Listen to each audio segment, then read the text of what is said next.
Just before we start, somebody seems to have forgotten their bag right outside here by the coffee tables. If you might want to get it back. So, back to schedule.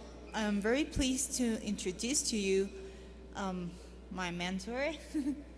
I've helped him, I've been his TA, and he is a part of the molecular plant biology department at our Institute for Biotechnology, Professor Federico Sanchez.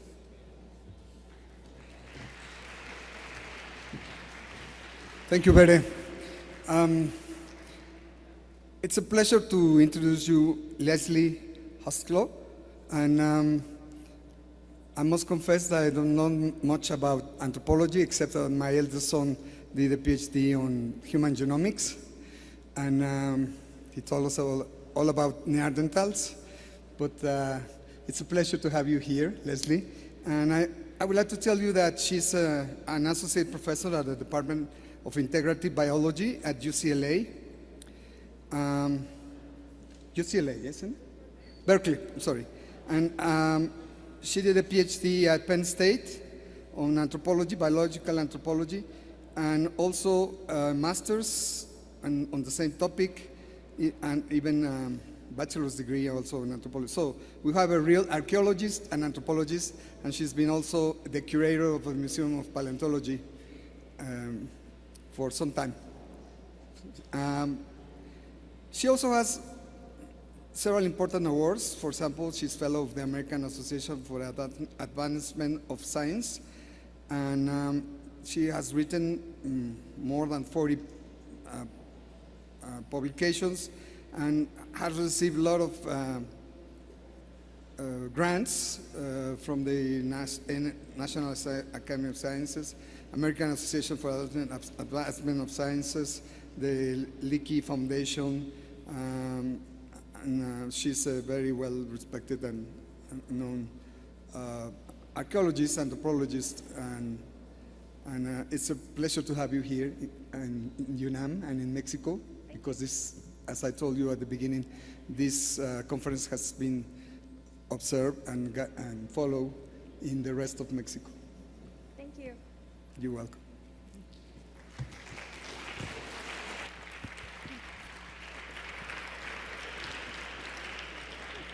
It's really an honor for me to be here. I've learned so much. It's a crash course in biology being here, and especially for me, because I'm really a paleontologist, and in many ways I would like to think that I have followed the approach that has been argued repeatedly for people to follow here. All the way back from the very first talk, if you remember, Professor Lascano was arguing that we need to use multiple data sets to answer questions about the origins of life. And I argue that we need multiple data sets to understand all of the evolutionary transitions, as all the speakers have shown us. So I'll be focusing then on the evolutionary transitions that happened within the evolution of our own lineage, of the Linnaean family, the Hominidae. And thinking back to Bruce Albert's talk, and he was bringing up this idea of translational science and then this idea of applied research and basic sciences. And as an evolutionary biologist and as a paleontologist, I find that I'm often asked, why does the work that you do matter? Why should you get any government funding from the United States taxpayers to do the work that you do? Why should we bother?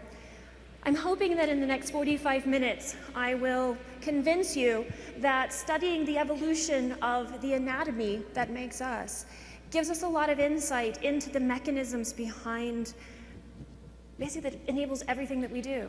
Because everything that we do as humans, it's only because our biology enables us to do it.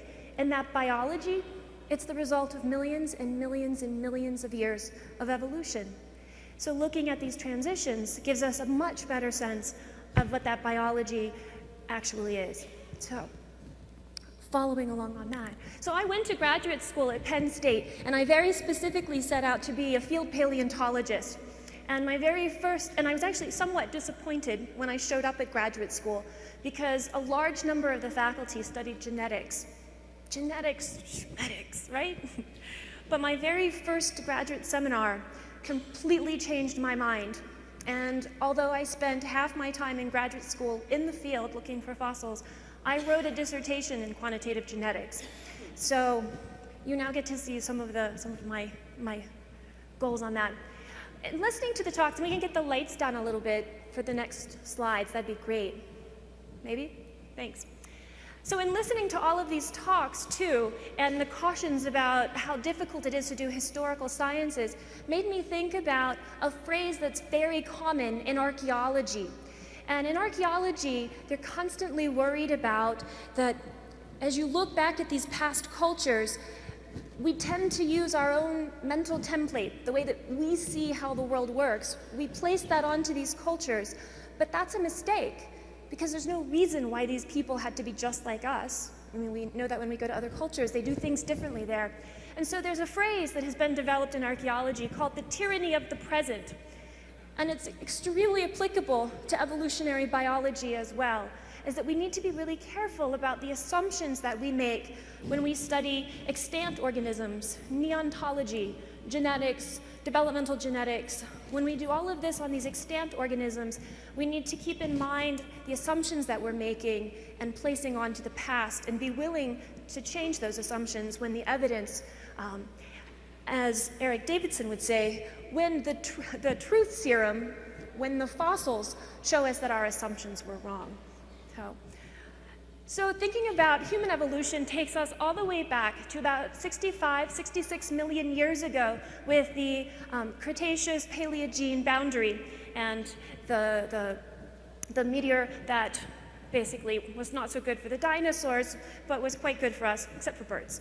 So birds made it through, and the mammalian group did quite well as a consequence. Primates were around prior to that. They were around in the Cretaceous. But I'll show you what they looked like once you get into the Paleogene. Here you go, the Paleocene.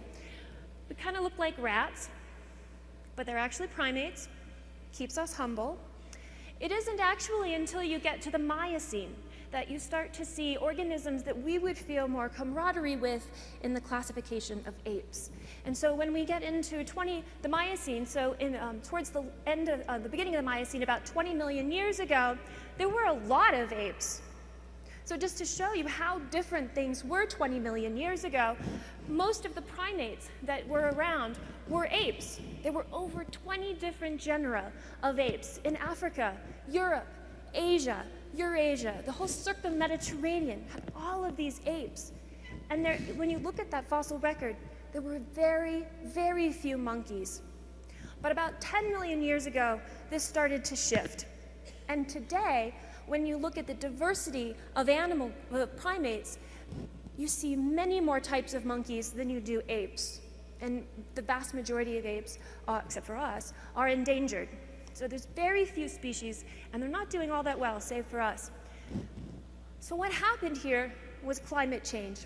There was the Messinian salinity crisis, during which time the Mediterranean basically dried up.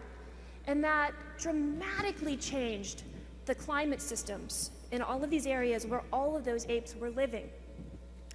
This was good for us because the apes that survived through this had to do some pretty intense adaptation because they were in intense competition with monkeys. We were one of the ones that made it. So now I'm going to focus on this narrow range of taxonomic diversity to talk about our own lineage. So here shows you the living apes. So humans, our closest living relatives are the chimpanzees and the bonobos. We last shared a common ancestor. With molecular data, we infer that this last common ancestor lived somewhere around 7 to 8 million years ago.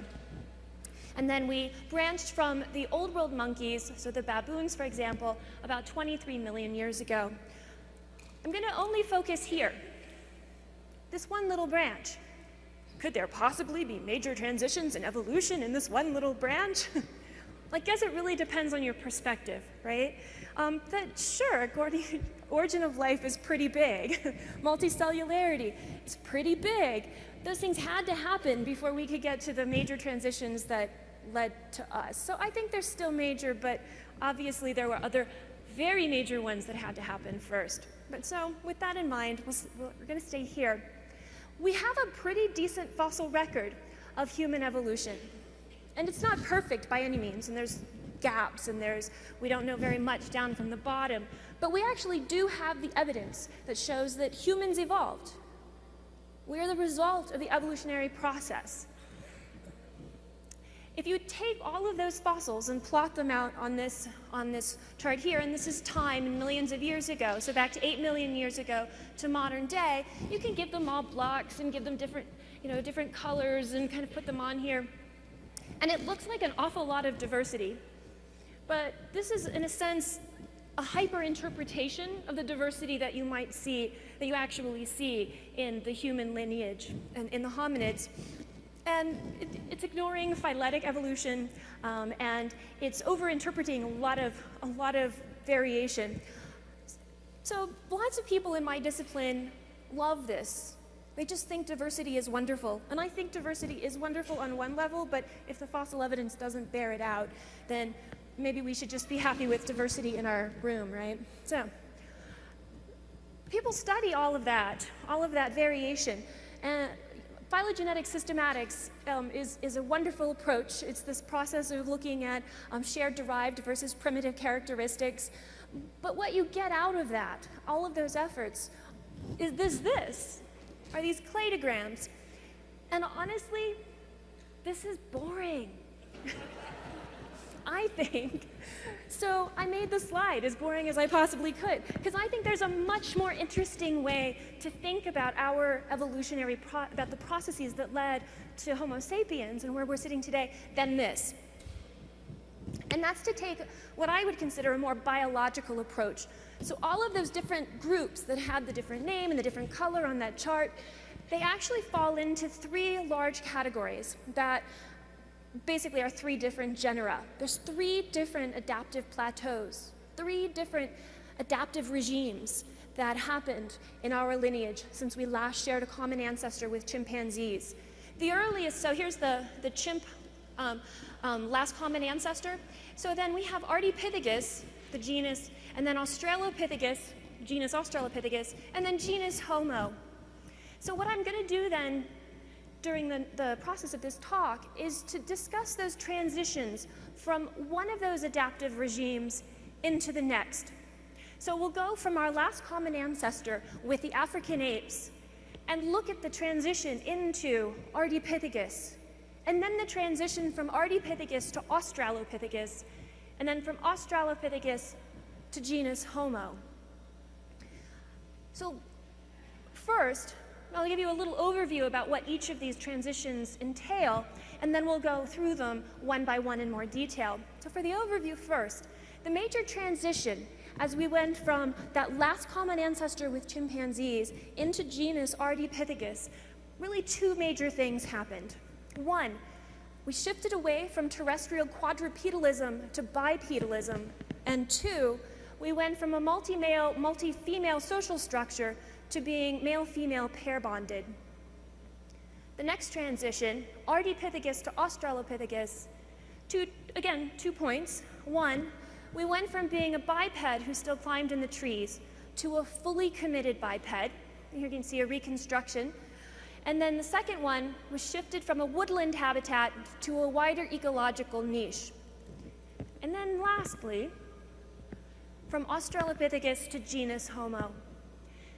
This was a dramatic elaboration of culture, and not inconsequentially, there was a dramatic expansion of geographic and habitat ranges with genus Homo, and they're very much intertwined.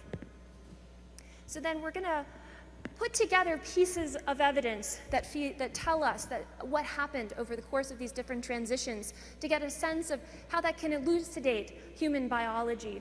So some of our data comes from the field, the actual fossil record, the truth serum, what happened, when it happened, and where it happened, and what it looked like it. And then there are museum collections that offer a tremendous insight about variation. And then, of course, work at the bench. That all goes into this as well. Hopefully, by walking through these transitions, I can show you how these different data sets, there's a feedback loop. So we derive hypotheses out of our neontological work, and then we can test them with fossils. Does the fossil record actually change the way you would predict based on our understanding of the underlying biology from modern day systems? And then we can do the other, in a sense, the other direction as well. We can see how evolution actually unfolded, and then that can lead us to derive hypotheses that we can test with these extant model systems. So focusing then first on that transition from the last common ancestor with African apes to Ardipithecus, I'm going to focus exclusively on this first one, that shift from terrestrial quadrupedalism to bipedalism, because it's a really, really big change in the skeleton that goes with that. So let me give you the background to this. So before we had discovered Ardipithecus, we were pretty sure that we completely understood what happens when you stand up on two legs, sort of what the most important part is. And so when you look at this human here, and you look at this gorilla here, there's obviously some very big differences in their skeleton, not the least of which is the shape of this pelvis here. This is the human pelvis, and you're viewing it as if you were standing up there looking at mine. And then here's the gorilla pelvis there. And then when you view them from the side, you can see how flat that gorilla pelvis is. And that human pelvis is such a nice bowl. Perfectly holds up your guts, right? So you stand up, you have a bowl that holds everything in place. The other very important thing that happens is that as that bowl forms and the wings of the pelvis, the iliac plates, they come around and wing around. As that happens, all of those muscles that attach there, they move. So they're in a very different place on humans than they are in chimpanzees or gorillas. Because in chimps and gorillas, those muscles are very much oriented like this. And on us, they're very much oriented this way. Now, I'll tell you why that's really important. Who's willing to stand up? Just me? Stand up. A few of you stand up. Now, put your hand on one side of your hip and lift your other leg. Can you feel your muscles firing? You can feel your muscles engage. Look, you can do this. The only reason I can do this and that you can do this is because your pelvis is a bowl shape, because your gluteal muscles have wrapped around and they can hold your femur in place. They can hold midline here. Thank you very much for helping. It's the beauty of studying humans is you always have an example with you. Is that those muscles, the reorientation of those muscles, enable midline to stay in midline. And so you can lift a leg and walk like this. Chimpanzees cannot do that. A chimpanzee can't balance, and so they have to swing like this as they walk. So midline shifts. So we always thought the wrapping around of the pelvis, that was the critical adaptation. That was the critical shift in the skeleton for the move from quadrupedalism to bipedalism. Oh, excuse me.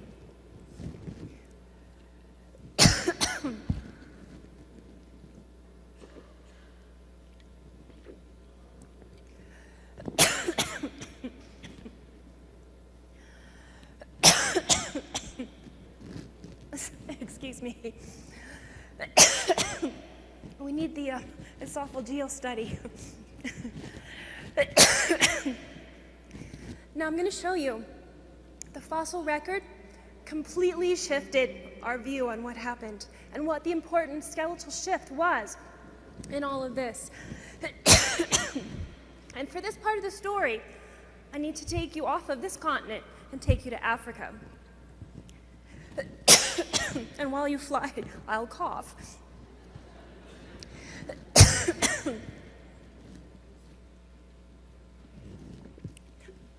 I'm taking you very specifically here, to the Horn of Africa, to what is now Ethiopia. Oh, thank you so much. Thank you.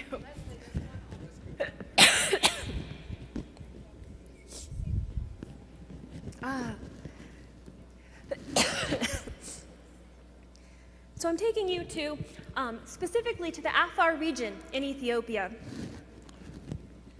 And here's a project that's co-directed by Berhani Asfal, Tim White, and Gede Wolde Gabriel. And they've been running this project for well over 20 years now, and are making tremendous insights to the actual the evidence of this skeletal evolution of our lineage and the environments in which that happened. So here for some scale, that's a car right there. And so out on these badlands is where we've done a lot of work. They've done a lot of work. I'm a very small part of a very big project. Finding evidence of Ardipithecus. And here you can see a metapodial, an excavation from where they found, recovered some fossils, and then excavating the rest of them. It's helping very much, thank you. And then here, these bones were extremely fragile. Took a lot of work and very careful excavation to recover them. A jawbone, mandible, and here you can see it as it's coming out more. So we recovered evidence of multiple individuals, but the one that's getting the most attention is, of course, the partial skeleton of a female that's nicknamed Ardi, as you can see here. But with all of the different pieces, we have quite a nice sense of what the teeth looked like, what the skull looked like, the hands, the feet, and dun dun dun, the pelvis. There's also an awful lot of other material that's recovered alongside the hominids, and that is evidence of the other animals with which Ardi lived. So we have large specimens, and through studying these, we can see what the animals were like that were living on the same landscape with these creatures. There's also very small animals, little rats, little squirrels, birds. They can tell you so much about the environment in which Ardipithecus made a living. So we look at the different proportions of these different organisms as a way to give us a sense of what that environment was like. Now we know from the volcanics that are associated with this site that Ardipithecus ramidus dates to exactly 4.4 million years ago. So we have this beautiful snapshot at 4.4 million years ago of what the hominid looked like and where it made a living. And then in a sense then, exactly what it was doing, its adaptive regime. So we were able to put all of this together. So from the bones, reconstructing what Ardi looked like, and then the environment in which she was in. So Ardipithecus, the genus, was living in a woodland environment. This was not a tropical forest. It's not the jungle. This was not the savanna. There were big trees, and there was some grassy patches. So it wasn't dark forest by any means, but there were big trees around. So in 11 papers that were published in Science in 2009, which Science then graciously identified as the breakthrough of the year, because this was our snapshot. This was like going back in a time machine as best as you could, as close as you could ever get. So why this is important? It's important for two different reasons. One, because we had a sense then of what was happening 4.4 million years ago, but also it gave us perspective on what had happened before. So here I want to show you the fossil evidence that we have for just this portion of the relationships here. So chimpanzees and bonobos, and then humans here. And I was telling you, we have a pretty decent fossil record, but it's really only for that later part of the record. For chimpanzees, we know essentially nothing. Essentially nothing. There was a fossil that was found that I think dates to about maybe 100,000 years ago, if I'm remembering correctly. It was a chimp. But so add Ardipithecus into this, and now you have evidence from right here. It is so much closer to the last common ancestor than we have ever been before. So it dramatically rewrote our understanding on both sides of the evolutionary story. And one of the things that it did on that, to informing us about the last common ancestor, was that it wasn't a chimpanzee. So people have many of my colleagues have constantly substituted chimpanzees for the last common ancestor. But what we have learned is chimpanzees, they have evolved so much since that last common ancestor, as have we, just in different directions. And it's because that last common ancestor was very much quite primitive. So this is a reconstruction of an ape called Proconsul that lived about 20 million years ago, 18 million years ago. So it's a little bit too old to serve as a substitution for the last common ancestor. And what we have learned from Ardipithecus is that what is too primitive about this creature is that that's what it was doing. And we know that the last common ancestor was actually doing a little bit of this. Not as much as chimpanzees, but a little bit. Now, keep in mind, say, baboons, they also climb trees, but they just don't do it all that much or all that vigorously. So here's where you need to have that tyranny of the present reminder, is that there were creatures in the past who moved in ways we have no analogous model for. So we have no primate that I can tell you what that last common ancestor looked like, what it was doing. So it was something different than anything we see today. So what this creature was doing is that last common ancestor was doing much more hanging in trees. We know that they were walking on four legs, but that it was also doing a considerable amount of holding its body weight like this. Now, if you stand on four legs on a regular basis, all of those animals, it's a primitive condition in mammals, is that your whole shoulder girdle focuses and orients this way. But when you need to do this, reorienting the shoulder is a good move. And so there was selection for a reorientation of the shoulder girdle so that this glenoid fossa and how the humerus attaches into the shoulder girdle faced out, so that you have more mobility to do this. And how the last common ancestor did that was by invaginating in the vertebral column into the back of the rib cage, like this. So here you have a slice through, say, my rib cage. This is the back. You can see here the vertebrae. This is the back. You can feel your own vertebrae here. And this is the sternum in the front. And what you can see is that very nice curvature, that invagination where the vertebral body sits. So by moving that vertebral column inside, you pull back the shoulder girdle. This is what the last common ancestor did. Now, we're pretty sure that this animal, while they were climbing in trees, they were probably doing it fairly cautiously. Because when you do this, what is also happening is you have a lot of flexibility in your back, in your lower back. And if you're doing a whole lot of very vigorous climbing through the trees, that's pretty unstable on your back. And so then what we see happening then from that last common ancestor is that the chimpanzee and gorilla lineages had a lot of skeletal shifts that strengthened and stabilized their back. So those plates of the pelvis, the iliac crest come up, and that encapsulates then the lumbar vertebrae and provides a lot of stability for the very impressive arboreality that you see in these animals. So they have derived, this is derived, what they've done here with the very solid, stable back.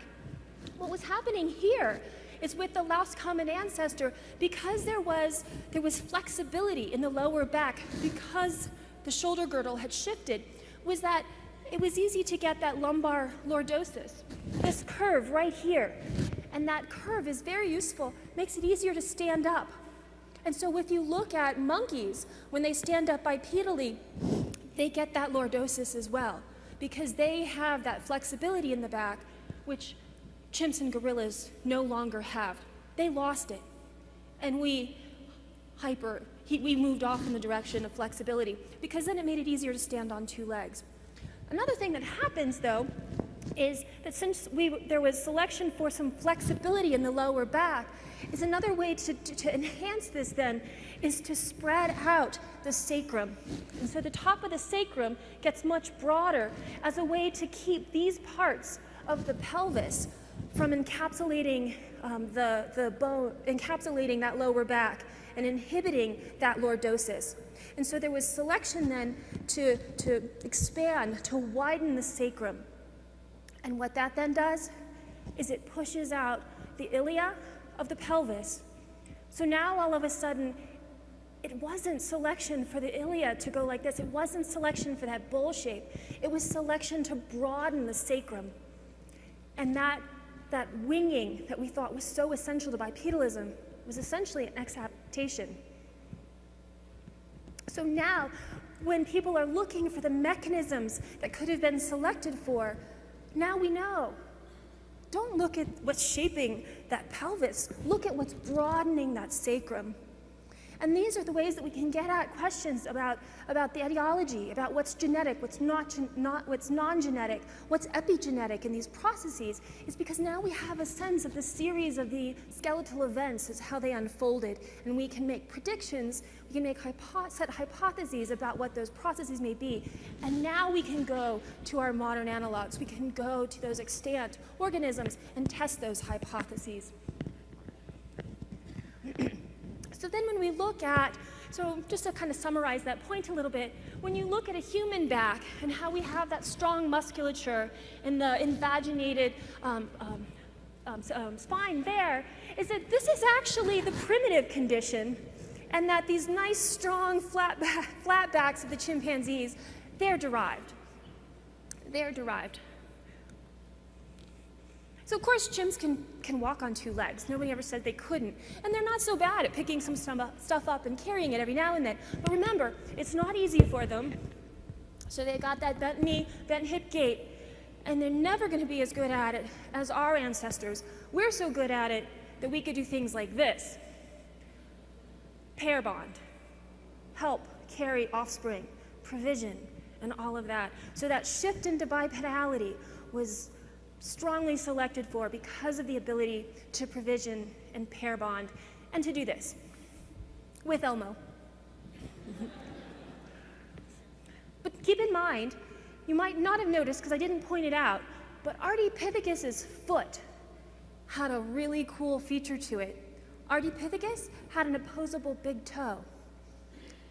So Ardipithecus, the genus was bipedal, but it still spent a considerable amount of time cautiously climbing around in the trees. It still had a considerable part of its locomotory habitats in the trees. So here you can see that right there. Isn't that just amazing? So the next transition then, Ardipithecus to Australopithecus. We went from being a biped who still climbed in trees with those toes to a fully committed biped. And then there was also a shift from a woodland habitat to a wider ecological niche. So here, Australopithecus is shown walking fully bipedally, beautifully pair bonded. We'll see. We have a lot of fossil evidence about Australopithecus. People have been working on the sediments that bear the evidence of Australopithecus for quite a long time. It's grown tremendously since then. This photo was taken back in the 80s. Quite an amazing amount of material. And if you don't like the skeletal evidence for a fully committed biped with a big toe that's now completely in line with the other digits of the foot, we have these beautiful, beautiful footprints preserved at Laetoli in northern Tanzania, dating to 3.6 million years ago, that are truth serum here. They're footprints of a biped. That big toe was fully in line with the rest of the foot. Fully committed biped at this point, by the time you get to Australopithecus. So I don't want to focus on that, because I kind of told you the bipedal story. Now I want to focus on the dentition, because that move out of the woodland environment into a broader niche required a dietary shift. And when you're going to broaden your diet, you need the dentition to do it. So teeth seem small in your mouth, but the role they play in your life is huge. So now we're going to focus on the dentition. So looking at chimpanzees, humans, and comparing that to Australopithecus, you don't even need to be much of a dentist to notice how big Australopithecus teeth are. And this is actually nowhere near one of the largest species within this genus. There are some species that were much, much larger than this. How did they do that? That's a question that I've been working on. So we know from about 20, 25 years of developmental genetics, primarily in mice, we know a lot about the genes that are necessary and sufficient to make a tooth, to make the organ, the organogenesis of a tooth. We're pretty good at this. And we also know from that there have been hypotheses posed about how it is that an incisor is made in the front of the mouth and how a molar is made in the back of the mouth. And this is based off of an odontogenic homeobox code, very much along the lines of the Hox gene patterning that we know patterns the vertebral column as well as body plans in general. So following that logic, there's been this combinatorial code proposed for patterning the dentition. So this would be the front of a mouse, and this is the back of the head, early on in development, embryonic day 11 about. And then that combinatorial code gives you the molar, and this one gives you the incisor. Two things to keep in mind. One of them is that the vast majority of this work, by necessity, has been on mice. But mice look really different in their dentitions compared to, say, baboons or humans. Baboons have the same number of teeth that we do. And so these are very derived. That baboons and humans, in terms of tooth number, were actually pretty primitive for mammals, somewhat primitive for mammals, very unlike mice. So keep that in mind. And the other thing I want you to keep in mind as well is that just because we know the genes that are responsible for making an organism, are those the same genes that are responsible for the minor variation that you see within a population? Because selection operates on the minor variation, right? Especially at the kinds of levels that we're talking about with human evolution. So to understand selective pressures on human evolution, we need to understand how the genetic mechanisms are operating on these smaller scale, on population level variation. And that we didn't know. We can't know that from these developmental models. But we can answer those questions about genetic architecture by using quantitative genetics. So where developmental biology, developmental genetics goes from here, very early on, basically genome forward, quantitative genetics takes you from adult variation and works you back towards the genetic information. Mendel in the pea plants, basically. And so I've done a lot of work looking at dental variation and heritability analyses of of the variation in baboon dentitions. Now, we know that when you look at a group of individuals, that some of the variation we see in this room is due to genetic effects, and some of the variation is due to non-genetic effects, right? So we just take the total phenotypic variance and decompose it into a genetic component and a non-genetic component. And that's the fundamental principle of quantitative genetics. It would be really difficult to do a quantitative genetic analysis here because I don't know all of the family relationships. But I can go to a population for whom I do know all of those relationships, and then I can figure out how much of the variance is likely due to relatedness between individuals. So working with the Texas Biomedical Research Institute and the Southwest National Primate Research Center in San Antonio, Texas, went in and they have this colony of about 3,000 baboons that was started about 30 years ago, for which all mating opportunities have been controlled. We know every family relationship between all 3,000 individuals. I went in and molded the dentitions. Oh, so just to give you a sense of what the pedigrees look like. So we know all of the family relationships. So here you have males and here you have females. And this gives you a sense of what a typical pedigree looks like. Keep in mind that this is a baboon pedigree. So lots of half-sibships, which are particularly powerful for these kinds of genetic analyses. So we went in and anesthetized the animals first, and then molded their dentitions, 632 of them. And then we were able to decompose that variance using a maximum likelihood-based variance decomposition approach implemented in a computer package called SOLAR, which was developed by scientists at the Southwest Foundation specifically for use on pedigrees similar to this. Now, this population algorithm is essentially what you were just looking at. This is the phenotypic variance decomposed into a genetic component and a non-genetic component. And we structure the genetic component of the variance with a matrix of kinship coefficients, and then this is just an identity matrix. And basically then we model the phenotype essentially as just a linear regression, but we can control for the genetic and the non-genetic contributions to the variance, and we derive those estimates out of the population algorithm there. When most people think about quantitative genetics, their mind immediately jumps to QTL analyses and finding new genes. Some people are nodding their heads. Now, I think QTL analyses are kind of interesting, definitely, but there's something really interesting that you can do with these analyses that's different, that's separate from the QTL analyses. Now keep in mind, the phenotypic variance in the population can be decomposed into genetic and non-genetic components. The phenotypic correlation can be decomposed as well. So we can decompose any phenotypic correlation that we have into a genetic correlation and a non-genetic correlation.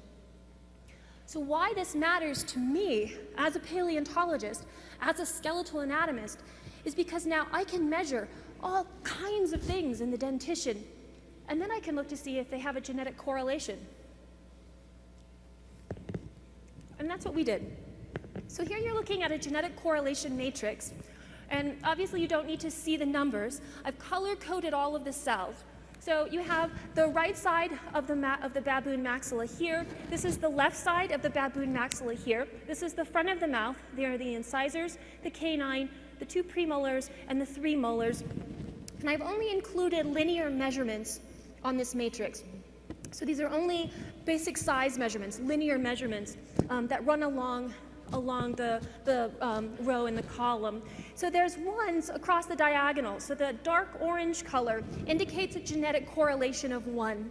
So the diagonal here, what it's really telling you is that the right and the left side of the mandible, the variation in size is determined by the exact same genetic effects. Maybe that's just more comforting than interesting. You would assume, since we're symmetrical, that that would be the case. But then as you get into the lighter shades of yellow, these are significant heritabilities, but they're not 1, and they're not 0. They're somewhere in between. The color blue indicates a genetic correlation of 0. And hopefully you've noticed there's a pattern. So let me show you what the pattern is, as I interpret it. 1 is that you have lots of genetic correlation between all of the incisor measurements. 2, you have high genetic correlations between all of the post-canine measurements. And notice, when you look at the front of the mouth compared to the back of the mouth, those genetic correlations are 0.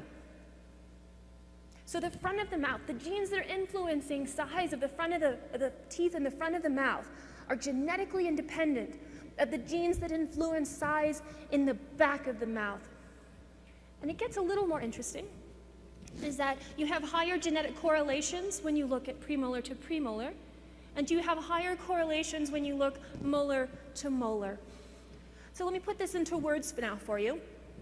So this is evidence of genetic modularity. So baboons have distinct genetic modules that influence tooth size variation in the incisors separately from the posterior dentition. To say it another way, genetic independence between anterior and post-canine teeth. Baboons also have pleiotropic effects that cause submodularity between premolars and molars. Or to say it another way, there are overlapping but not identical sets of genes that influence premolars and molars. So there's evidence then of incomplete pleiotropy in all of this. So we went out to test that hypothesis, whether or not this genetic correlation matrix, this correlation matrix is then a hypothesis that that genetic architecture characterizes other mammals. So we took baby steps first. So we went and looked at 6 other species of old world monkeys and collected phenotypic correlations, phenotypic data, and looked at the correlation matrices to see if the phenotypic correlation matrices reflected the same pattern. Because remember, phenotype, that phenotypic variance decomposes, so if you have a significant genetic component, that phenotypic correlation matrix will reflect the genetic correlation matrix. And this is what we found. Whoops. And this is what we found. And the color coding is very similar. And remember, it's a bit noisy because this is the phenotypic data, not genetic data. But basically, you have the same pattern. So that genetic architecture of genetic independence between the front teeth and the back teeth seems to hold true across Old World monkeys. But in some ways, we were thinking this was a little bit boring, and so we were wondering if the way that these teeth varied actually followed the predictions of these modules. And so we used some geometric morphometric analyses to look at the first and second principal components of the variation and how the teeth are located relative to each other. And what we found in the first principal component in the 6 different taxa was that the incisors are moving, kind of doing their own thing, and the post-canine dentition, all of those teeth are moving along an axis together as if they are one unit.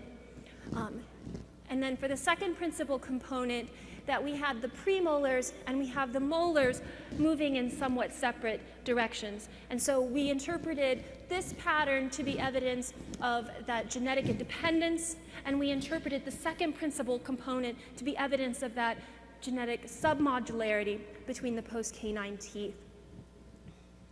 So this genetic architecture likely is the mechanism through which primates have achieved an amazing amount of diversification in the shape and size of their incisors, the teeth in the front of their mouth, compared to the teeth in the back of the mouth.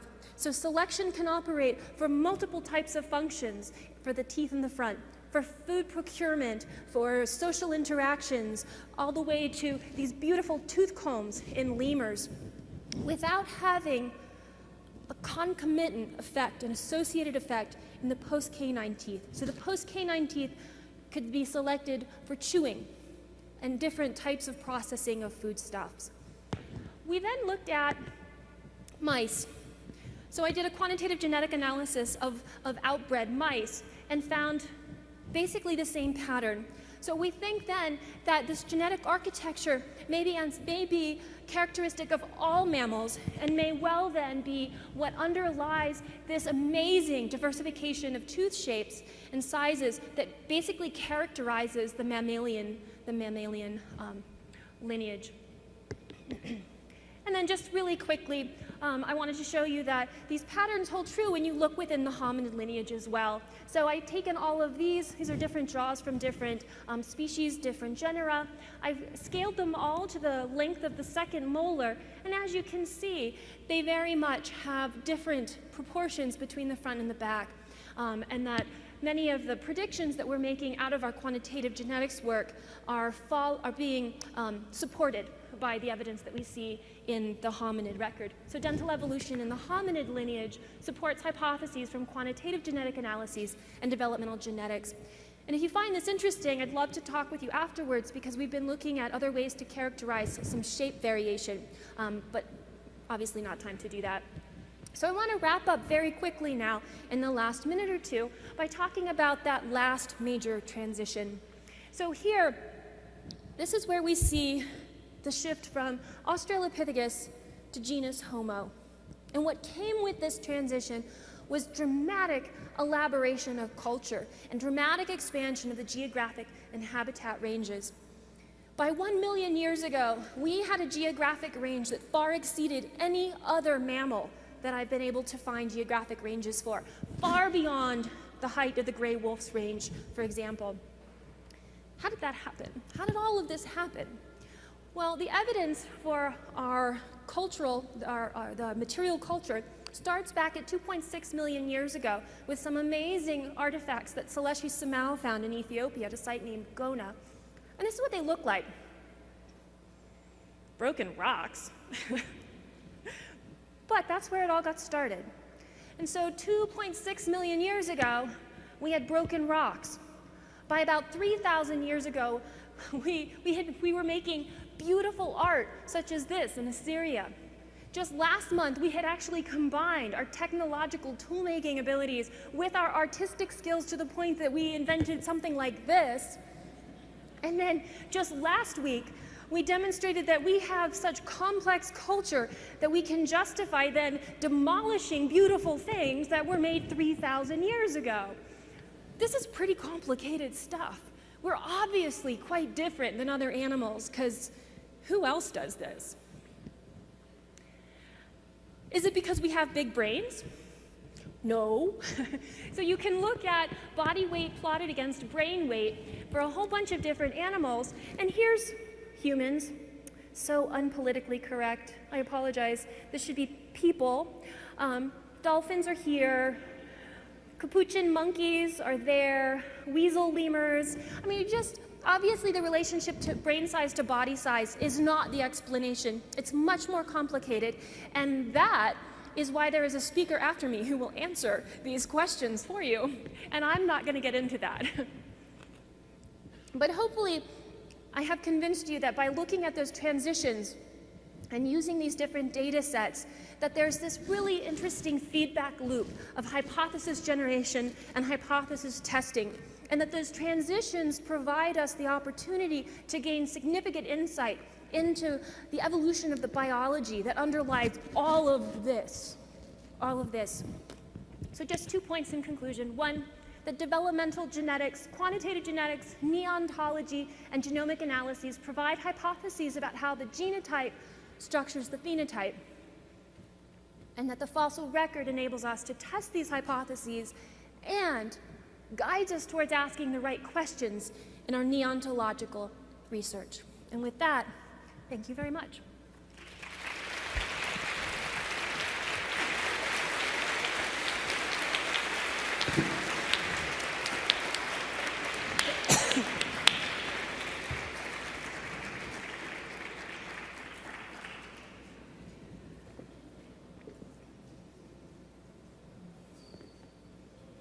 Maybe we could turn up the lights too. Student questions. Student questions. Student questions. No? Their hands up. Okay, in the closet.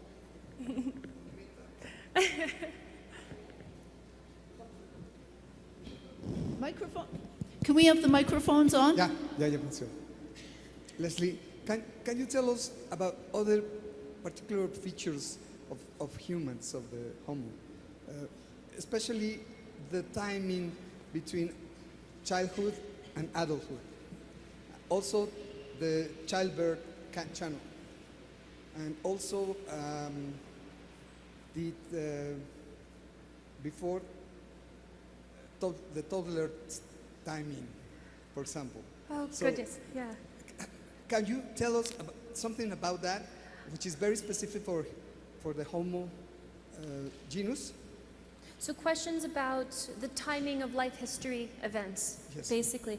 You know, so I think teeth are really interesting from a patterning perspective, but there's a whole nother huge field of research that looks at the histological development of teeth, which is just fascinating. Because as teeth are forming, is that every single day during their formation, which takes years, there's a little deposition of enamel. And then it pauses regularly, and then it goes again. And we can count all of those up like tree rings, and we can figure out when the individual was born, because being born is really hard, and babies stop growing, and their teeth stop mineralizing, and so there's a pause, and then they start again. And basically we can see all of these evidences of life history traits through the histology of the dentition. And so we know actually quite a bit about that. So I'm really glad you asked it, because it's not something I had time to go into all of it. And that when you look at actually they haven't done this in Ardipithecus, so when you look at Australopithecus, is that it's much more like a chimpanzee life history stages. And that when you get into genus Homo, you start seeing an elongation of that juvenile period and an elongation between the different stages. But it was definitely not human-like. And that makes it really complicated then when we look at skeletons. For example, there's a Homo erectus skeleton that's a juvenile boy, he's called a Homo erectus. But how old was he? Do we go off of skeletal growth, or do you go off of the pattern in his dentition? And so from his skeleton, he looks older, and from his teeth, he looks younger. And so again, tyranny of the present. And then we've also been finding that Neanderthals had a different pattern. So all of this was stretching out. But even Neanderthals, they were growing their front teeth. I might have this backwards, but I think I have it right. Their front teeth were mineralizing and erupting faster than ours. And so even in such closely related lineages as Homo sapiens and Neanderthals, that there's some differences. The meaning behind that, we don't really know, but there are some amazing scientists figuring out at least the pattern so that then we can make the interpretations. There's a question here.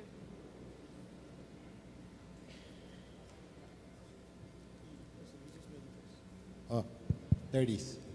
Here. Oh, thanks. We've been seeing,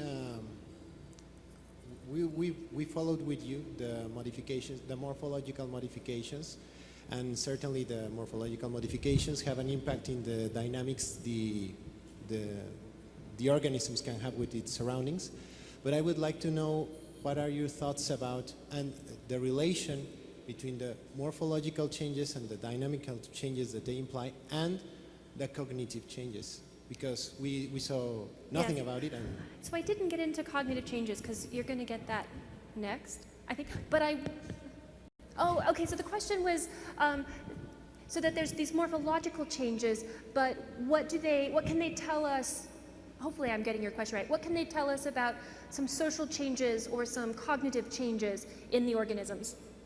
So I'll leave the brain expansion for the experts on that, but I'm glad you asked because I did not talk about why we think there's the pair bonding in Ardipithecus, and I think it's fascinating as to why we're interpreting this. But when you look at, say, chimpanzees or old world monkeys, they have those very large canines in the top of the mouth, and as they open and close their mouth, they sharpen that upper canine on the lower premolar, and so you have a wear facet on the back of the canine and on this side of the premolar. Chimpanzees, gorillas, old world monkeys. So it's a sign of having these big canines. But when we look at Ardipithecus, they don't do that. They don't have this honing complex. The canines are much smaller, and there's much less difference between males and females. So male primates have much bigger canines than female primates. And what do they use those canines primarily to do? To bite who? Other males. And why do they fight other males? Access to females. And so the only primates that do not have that big dimorphism, the big difference between male and female canines, are ones that are pair bonded. And so because of that reduction in the size of the canines of the males in Ardipithecus, that's how we interpret the pair bonding, is that there's been selection for behaviors that are more pair bonded, that reduce the amount of male-male fighting over females. And my guess, and I do not know the answer to this, but hopefully one day I'll be able to figure out how to test this, is that the canines are I think that they're sensitive to sex hormones. And so then if you reduce the levels of testosterone or some other hormone that might influence male aggressive behavior, that you might then reduce the size, the dimorphism in the canine too. And there is some really neat work that's being done out of a lab at Stanford, and I'm embarrassed I'm forgetting the man's name who runs that lab, David Kingsley's lab. And what they've done is they've found a number of enhancers, about 510 or 501 enhancers that are unique to humans. And then they insert them into mice, and they look to see where those genes that are being enhanced by the human version, where they're expressed. And they have a really neat paper that was published a few years ago that's a testosterone receptor. And that testosterone receptor is very different in humans than it is in any other mammalian group. and it expresses in where the penile spines would be. And as you may know, if you're somebody with a penis or you know someone with one, we don't have penile spines. And then also they found expression in this area, in the mouse. Mice don't have canines, so they interpreted it as where the whiskers are being expressed. But it would be interesting to look a little closer histologically if there might be some evidence of some anecdotal evidence that it might have been where canines might have been had mice had canines. Anyway, it's just throwing out some stories. Okay, back there.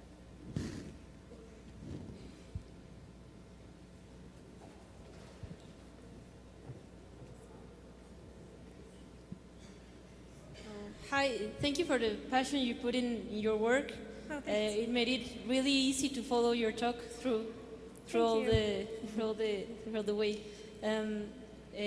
Well, the question is, I'm not a paleontologist, and I have not even the basics on paleontology, and it's maybe quite simple, but I was intrigued by how were those footprints were preserved. I find it quite difficult to imagine the conditions on which were allowed the preservation of those footprints. Oh, I'm glad you asked because they're spectacular fossils.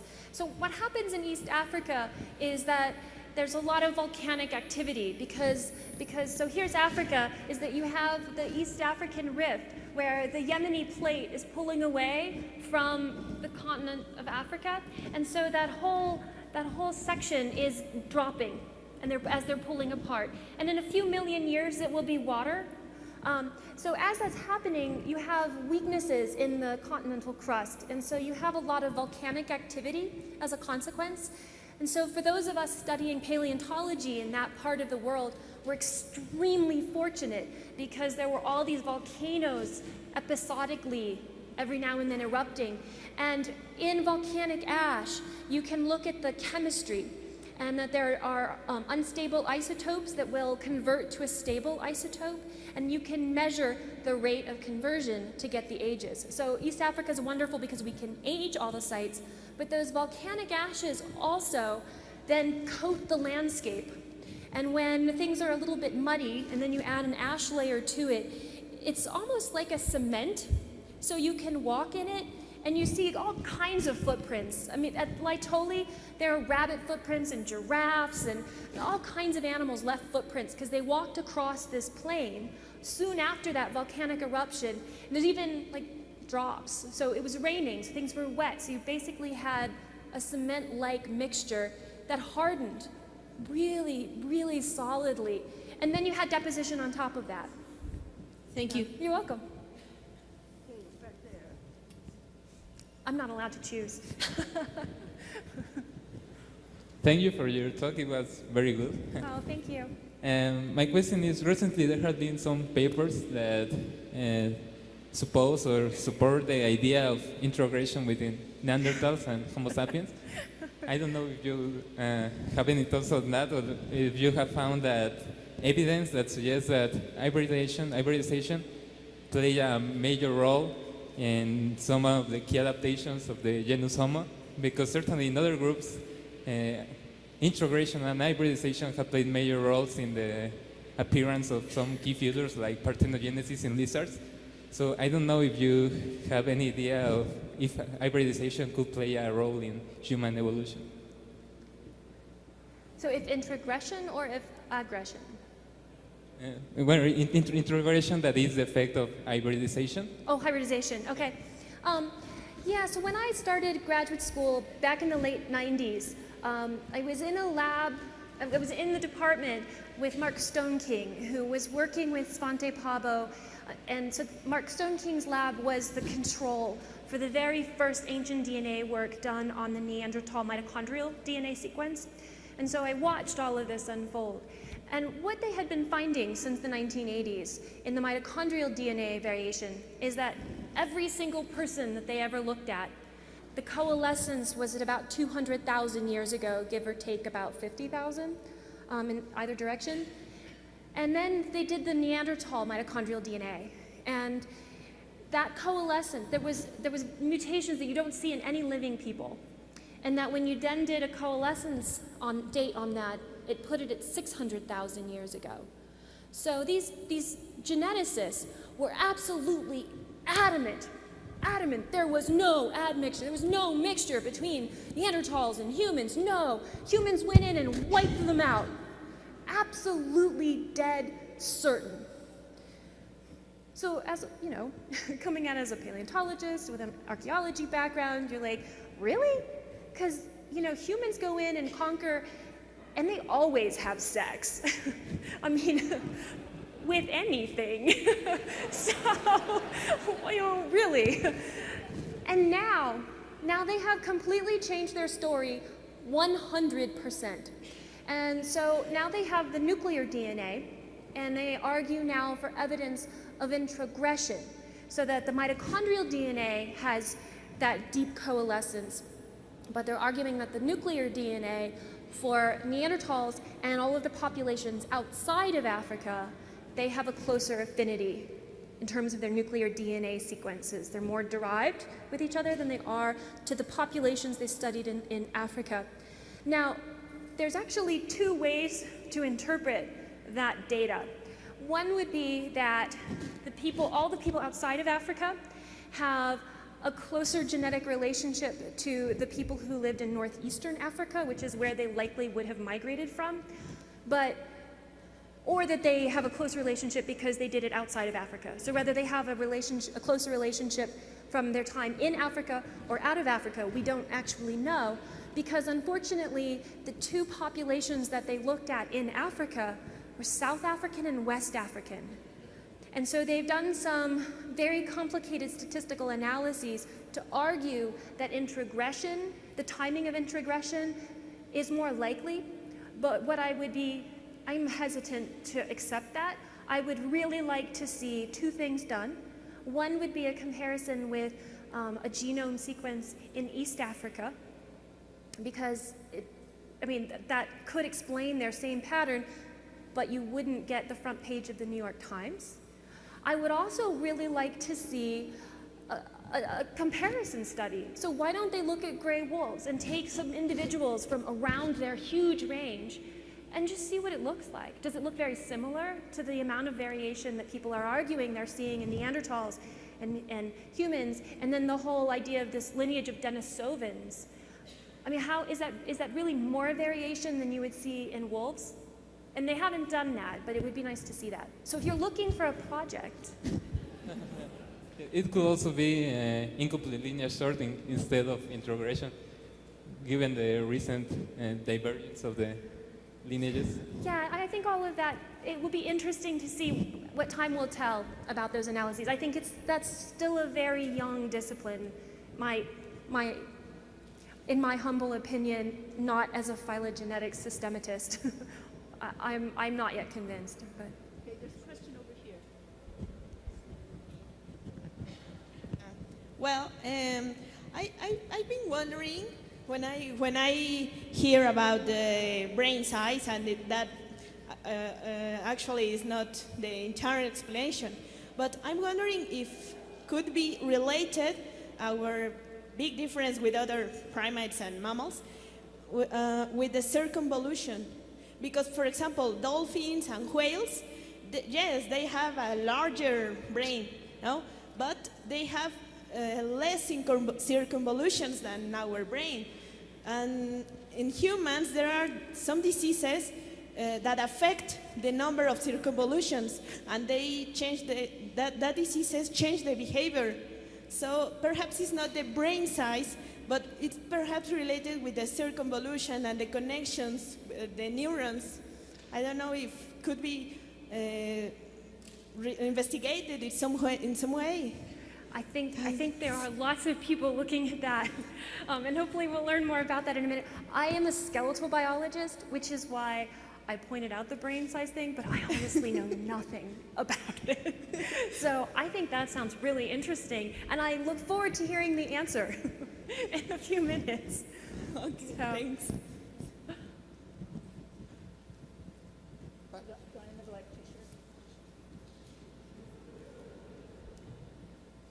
Yeah, thank you. I wanted to congratulate for your talk. It was really nice. Thank you. And it's obvious that you like what you do, which led me to the question of, out of all of the approaches that you could take to investigate the research, to study human evolution, why would you take this specifically, like tooth and jawbone morphology and quantitative genetics? What would I do? Yeah, Oh, why? Oh, why would? Why exactly this approach? Oh, why this one? Ay, ay, ay. It was imposed to you? Did you like it from the beginning? So honestly, I absolutely love the field work. And that's why my research is, I have two prongs of my research program. And one is the field work and running a project at Olduvai Gorge these days in Tanzania. And so that's just it's just the coolest thing ever to be the very first person to pick up remains of an animal that's been hidden for millions of years. And just figuring out the puzzle of the geology and all of that. So in my next life, I'd like to be a structural geologist. So then, on the other side, the other prong of my research is the genetics research. And I sat in this guy, Ken Weiss's graduate seminar, and he's very much interested in patterns and how you get patterns based on developmental mechanisms. And how can you resist? I mean, you've got bones and patterns and teeth, and I knew I wanted to combine both of them because in my other next life, I'm going to be a developmental geneticist. So, so this was the best I could do for this lifetime to try to do both. Does that answer your question? Yeah, Okay. good luck in your next lives. Okay, I think one more question. You've been waiting a while.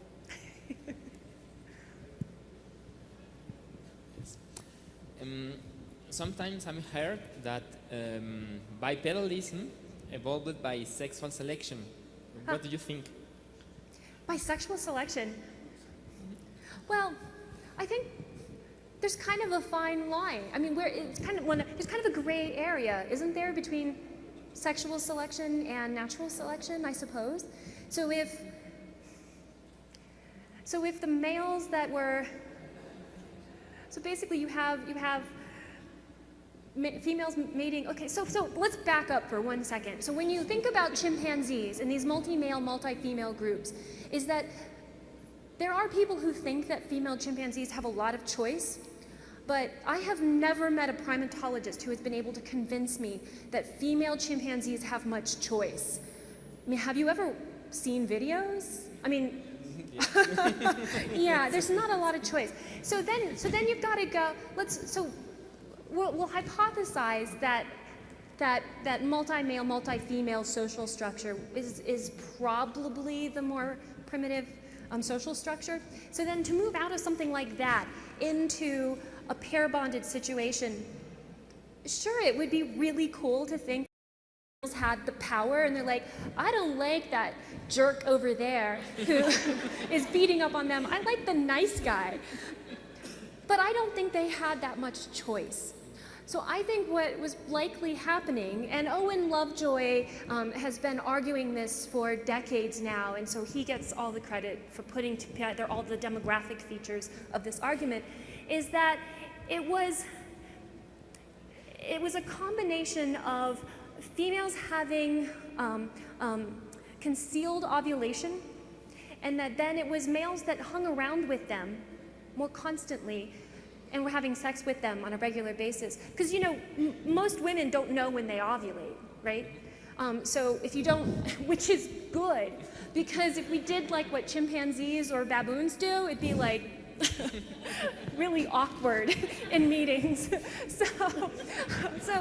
So when you start to conceal that, then the pair bonding can start to have some selective advantage. Because then the male is hanging out, he's gonna be the father, and maybe he's like helping with some food, and maybe then he's like, oh, that one's kind of cute, I'll help carry them. And that then, so this has to be somewhat of a gradual process, because I don't think it was female selection per se. I think it was kind of a combination. And that once you have pair bonding, you can reduce your interbirth interval, because then someone else can help you.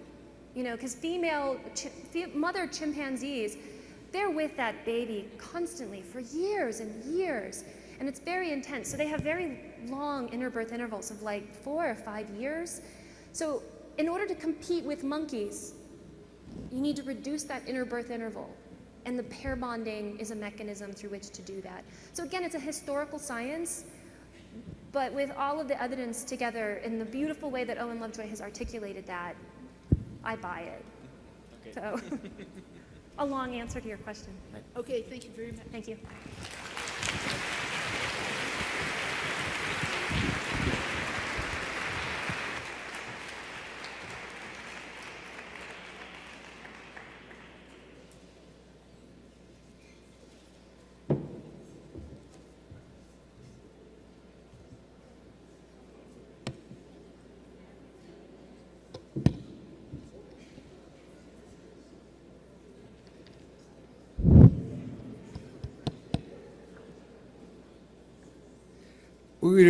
We are getting close to the last chapter of the major transitions in evolution, which was language. And language has been such an important major transition in the evolution of our species. Of course, not only written and spoken, but also music, and also many art. I consider also language, the ways to communicate and to live a. It's an honor and a pleasure to talk about Robert Berwick.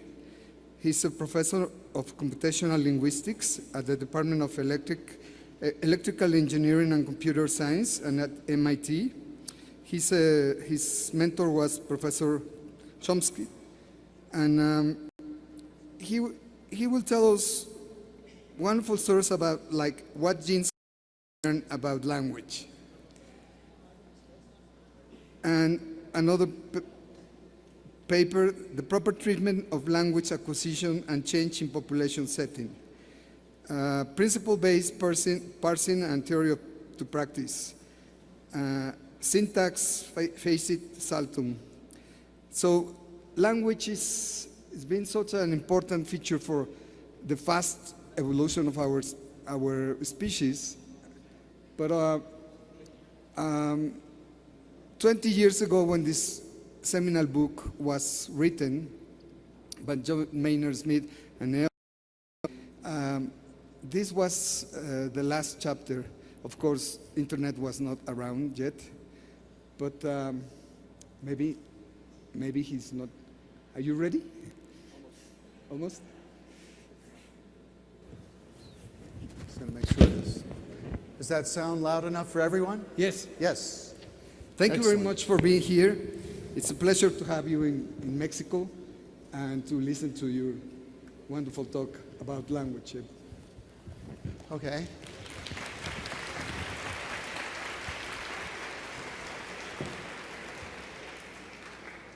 So today I would like to make a few remarks about the architecture of language as I understand it, and see how that can perhaps explain the origin, the evolutionary origin of this rather spectacular cognitive ability that we have. Alfred Russel Wallace, who, as you know, was the co-discoverer of the theory of evolution by natural selection, noted that that was a core human capacity that led to our imaginative abilities, reasoning, mathematics, and all of those things. And at the same time, of course, it's had enormous ramifications, both good and for ill, in the entire biological world. So how can we actually account for this phenomenon? Wallace actually, let me just get this going. Wallace actually posed the puzzle himself.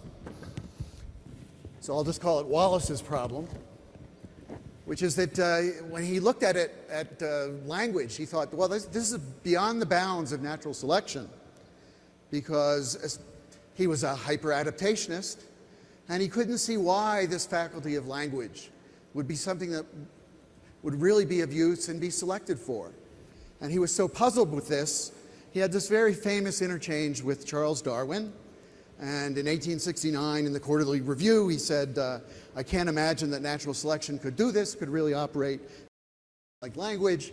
Darwin, of course, was horrified and shouted, you have killed our newly born child.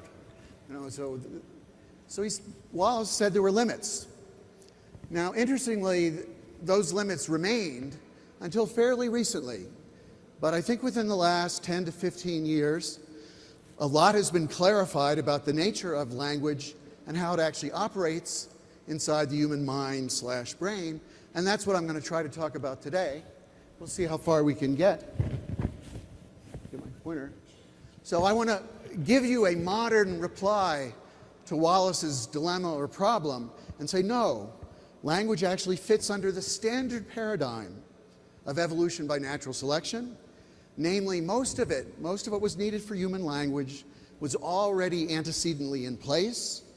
And then what occurred, you know, sometime perhaps between 80,000 to 150,000 years ago was the addition of a single new ability, something that no other non-human animals had, and that's what gave us language. And that's what I'm going to do today. And that notion of narrowing the language phenotype so that we can understand that there was actually a rather small change that could occur there, along with all the other antecedent structure, that kind of analysis was first started by Chomsky over 60 years ago, but now has borne enormous fruit, as I said. So I'm going to, of course, say that more well-specified phenotype, what the human language phenotype is what gives us the ability to actually explain something like this. Now, of course, I'm going to have to talk a little bit about linguistic science when I do this. And you see, the issue that comes up all the time because all of you, and me too, because I'm doing it now, we all know some language, and most of you more than one. So we all have some phenomenological introspection of, yes, this is the way it must work, because you can sort of reflect upon what you're doing. Now that turns out to be a little bit tricky. So for example, just like vision, when you open your eyes and you see the world, part of what you see, the stereopsis that's computed by your eyes and your brain, the edges of this table, all those things are reconstructions mentally by the interior human computer inside your head. And so the single difference that I think mattered in making the transition from a non-language kind of animal to one like us that uses language is that the single difference with us is that we can build mental triangles inside your head, and you are doing this at the very moment as I am speaking, and no other animal does this. And you'll say, what? Triangles? What am I doing? So I have to show you what that is and what that comes to. And remarkably, that's the shift you need. So I'll have to show you what other animals can do, what we can do by building mental triangles. Then I'll turn to when this appeared. We have much less information about this. I think about 70 to 150,000 years ago. And finally, what is its neuronal and genomic basis? So that's a lot to do, but I hope to get through most of it. So to do that, I want to clear away a little bit of underbrush. Because when you talk about language, as I said, you can start talking about many different kinds of things, language and culture, language use in detail. I'm going to be talking about language as it's specifically implemented in the brain. But there's one bit of confusion to dispose of right at the start is people like to ask, well, language and thought, how are those related? And I think it's pretty clear, while there's a great deal of connection between the two, they are not coextensive. So we all know, for example, that there can be language without thought. The example of like this tells us that this is certainly possible. And we also know, conversely, that there can be thought without language. And so if you take a look at one of these Feynman diagrams, a visual graphic aid that can compute part of what quantum theory is about, then you see that can be done too. So you have to make the division somewhere. And like in all good science, deciding where to partition where you're going to work and how you're going to divide up the object of study, figuring out what traits are important, that's very critical. So here's the one way to proceed that I'm going to use. There are other ways to proceed, but this is the one that I want to look at. And that is, I'm going to divide the total picture of language into 3 parts. The first part, interior to your brain, is what I'll call mental language structure. And you can think of that as the CPU of language. And that's the part that's constructing these triangles all the time, as I've showed them just graphically here. And then there are 2 other parts. There are 2 interfaces, one from inside the brain to a process of what I'll call externalization. Because you know, after you've built up these triangles in the head that represent some kind of language structure, you've got to somehow get them into the world, or else no one will pay attention to you, and you won't get tenure for one thing. Yeah? So, and what I mean by that, this red box, that has to do with the production of language and also its perception. And this is typically called speech. And that's another crucial point that people get wrong again and again and again when they build models for the evolution of language. They co-identify speech with language. And I'm going to try to argue that no, this is an antecedently available computing device that other animals do have. They have this, and we'll see how they have that. And in fact, in human language, it's not just the vocal modality that can be used. You, of course, can sign, right? And in fact, there's some language that's just done by touch. Almost every modality, save perhaps for smell. And from what we heard about methanogenesis yesterday, I think that's probably a great idea that one's not in the picture. But that would be an interesting kind of language. Okay, so think of this as the input-output device, the printer. Okay, so you have that. And then on the other side, also internal to your mind-brain, I'm going to call that an internal conceptual intentional interface to this language structure. And what that is a kind of mapping to all the things, rest of things you do with language and cognition. So systems of reasoning, inference, planning, and so on. Okay, so that's 3 parts here. And what I'm going to show is that as far as the speech part goes, we have a very good understanding now of how that's actually put together, genomically, to a large extent neurologically, and so on, largely from work on birds and other animals. Okay? And on the other part, the internal part, the CPU, I'm going to say that's very simple. That's almost as simple as you can logically make it. And that's been Chomsky's discovery of the last 15-odd years. And by simple, I mean really simple. You take 2 words like 8 and apples. That's why this app, I don't know if you see, this is an apple, way back there. Can't. You take a word like 8 and apples, or a word like object, I'll say, and you can just combine them into a single unit. That's the central idea. That's why it's a triangle. And you can manipulate that single unit as if it were one and combine it with others. So then you can say, Ursh ate the apple, or Bob ate the apple, or whatever. Okay, so let's first take a look at this point that almost every antecedent you can imagine that's required for language is actually already present in some form or another in other animals than us. And this work has been churned out year after year. We find that animals can do almost everything except, as I'll show, for this business about building triangles in your brain. So that's evolutionarily antecedent, and that solves part of Wallace's problem, because then the juncture from non-language to language is much smaller. That's the idea. So, for example, we know that crows, corvids, and other birds, they have the ability to make tools. They can do reasoning, causal reasoning, things we might not have imagined years ago, but they can certainly do this. There's a western scrub jay at the top lowering a string it's made that it's tied around a rock to lower it in to get ants. And on the bottom, there's a picture of a Japanese carrion crow. So as you may know, these carrion crows in Tokyo, they go out into the middle of the zebra stripe.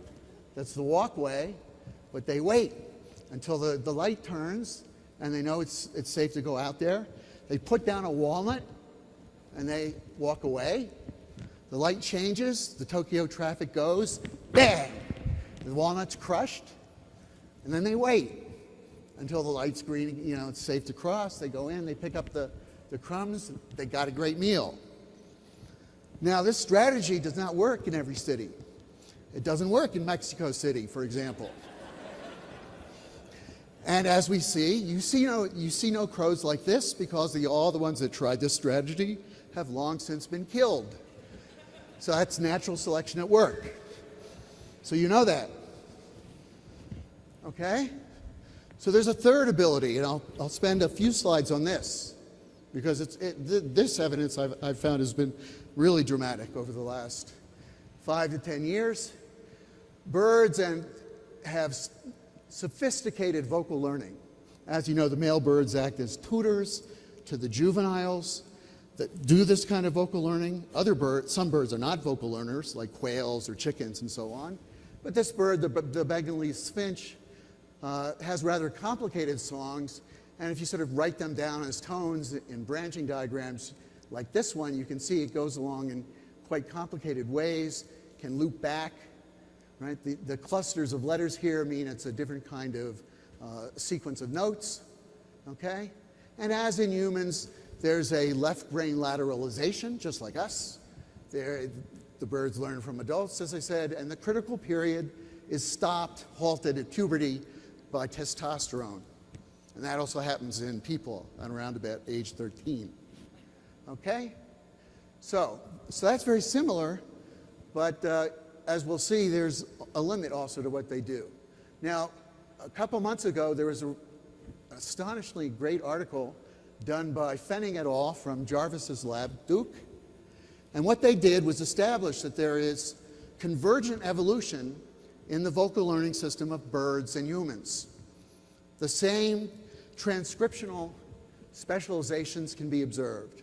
And in this summary diagram, on the left we have the songbird, on the right the human, and they've drawn via these orange lines the connections between the brain areas of the bird and the sort of analogous ones over in the human. So some of these are involved in the same vocal learning circuits. But the real point is the same collection of 200 to 300 genes are also involved. Now these are just associations. What they had to do was go out, collect the bird material, the human materials all post-mortem, and what they were able to do is, for example, as here, look at the finch, which does sing, the hummingbird, which also is a vocal learner and sings, the dove and the quail that sing, but they don't do vocal learning. The songs are frozen innately. And here's the human comparison. And each row along here is a particular gene, and the usual heat map here is to show cross-correlation. So, for example, if you go along here and look at the hummingbird, it cross-correlates with the human pretty well. These are the certain human brain areas, and they pick up a gene, this one LING01, that's involved, at least by association. Now this conservation, or rather this convergence, because there's some birds that do vocal learning and some not, is rather astonishing. What it suggests is that you can boot up a vocal learning, the machinery for this can be booted up rather rapidly, and I would suggest that's what's happened. If you want to do a PhD student and you're a computational genomicist, it suggests immediately what you should do, and that is you should take those 200 to 300 genes, take that whole sequence of different species we're looking at here, but instead of looking at the billions and billions of nucleotides, what you want to look at is the enhancer regions that would be upstream and find them. That would reduce it from a problem about 10 to the 10th in size down to 10 to the 5th. And that can be done. It's going to be done within the next 2 years. And then we'll actually know. We'll actually know the way that system is set up to work. One final picture from here. The difference between vocal learners and not, so if you'll look, that in non-vocal learners, there's no direct connection between the cortex here down to the directly to the trachea and larynx muscles. But in vocal learners and in us, there is. Okay? So we can go over to monkey and chimpanzee, it's the same story. Despite certain articles in Current Biology that came out a couple of weeks ago, monkey and chimpanzee lack those substitutions that we find in humans, in these genes that participate in this neural connectivity. So we can directly control our larynx from our cortex. They lack the vocal learners' changes in genes in the inner hair cells. Our ears are particularly tuned to the bandwidth for speech, and we don't see any of those specializations in the monkeys or chimps. Okay, so vocal learning is something I think we've got nailed pretty much, but there's one limit to it. The birds with the vocal learning don't build the triangles in their heads, and let me show you what they do build. And then I'll talk about that with what happens in primates as well. Okay, so this is what non-human animals lack. All bird song can be represented as a kind of sequence of beads like this on a string, tweet followed by warble. All the attempts people have made to try to get sophisticated vocal learners like the Bengalese finch, European starling, to get them to learn a linear pattern versus a nonlinear one, this being nonlinear because it jumps here, this being linear because it's just a sequence A followed by B, A followed by B. Nada. Nada. It just doesn't happen. Right? So the birds just do linear constructions. Turning to the primate case, same thing. There's been study after study with this. It's simply the case that they're kind of learning for this when you try to do this in artificial settings. Here's a particular kind of pattern. You begin at the start symbol, you go to A, and then you can go to D or C. So it might just go A, C, F, and then that's okay. They try to get the primates to learn these possible sequences. The only kinds of sequences you can get them to learn are the linear ones. And sometimes, as in this paper, they don't tell you that, but that's what it winds up like. All right. So if you wanted to just summarize what the limitations are in terms of the kinds of structures that non-human animals build inside their heads, you might do it this way. All the attempts to do this, so here's one of the well-known ones. I don't know how many of you saw this film called Project U.N.A.M, which was very good. This was the project done by Herb Terrace in the 1970s to try to get a chimp to learn American Sign Language. And there's a picture of Laura Petito, one of the main graduate students involved with U.N.A.M. Here's Laura, okay? But the only thing they were ever able to get the chimps to really do was to do sequences like apple, U.N.A.M, and lots of variations on that. And what I'm going to do is show you that that's really just a kind of memorization. All the chimps ever did, despite what you might actually see anthropomorphically by projecting yourself into the chimp's position, is just this kind of linear behavior. But we'd like to know that for sure, and that's been hard to pin down. Okay? So by linear behavior, I mean they just memorize the association. When they see an apple, they don't have the human concept even for apple. The apple they know about is the apple that was connected with the knife in the drawer that cut it, with the place where apples were found, who last gave them an apple, and so on. And hopefully you're more sophisticated than that. How can we know for sure? Well, by good fortune, since it was a National Science Foundation project, there were videos of every single interaction, pretty much, of what U.N.A.M did. And about a year and a half ago, my student Charles Yang was able to get that data. It had been difficult to find. At one point, people thought it was lost, but he got it. And he was actually able to settle the question finally and for sure that the chimps are just memorizing 2 item sequences, whereas what children do by the age of 2 to 3 is that they're actually using rules productively. So let me tell you about that, how that works. I can't resist a kind of aside in this regard, which is Charles was able to do this. This is because this is the only data we have of this kind of recorded, this kind of objective record. Everyone else that has been contacted that does this kind of work with bonobos and so on and so on and so on won't release their data. So that's something to reflect upon. So what did Charles do? Well, here's the idea. If you're a human child, what you learn pretty quickly is that you can combine, what's called a function word like the or a with some object like an apple. So I can say the apple, or I can say a pencil, or I can say the paper. So that's like picking independently from 2 categories. And if you can pick the items independently from 2 categories and correct for the frequency with which those words actually appear, which you can do by going back and looking at transcripts of mothers talking to child, children talking to mothers, what you can do then is calculate the probability that you ought to see combinations of a certain diversity, right? So essentially the cross product of these kinds of words, a, the, with dog, book, okay? So that gives you a model of what you expect to see, and the model prediction runs along here. Along the vertical axis is the actual empirical values that Charles Yang found by looking at child language and then another corpus of early child language.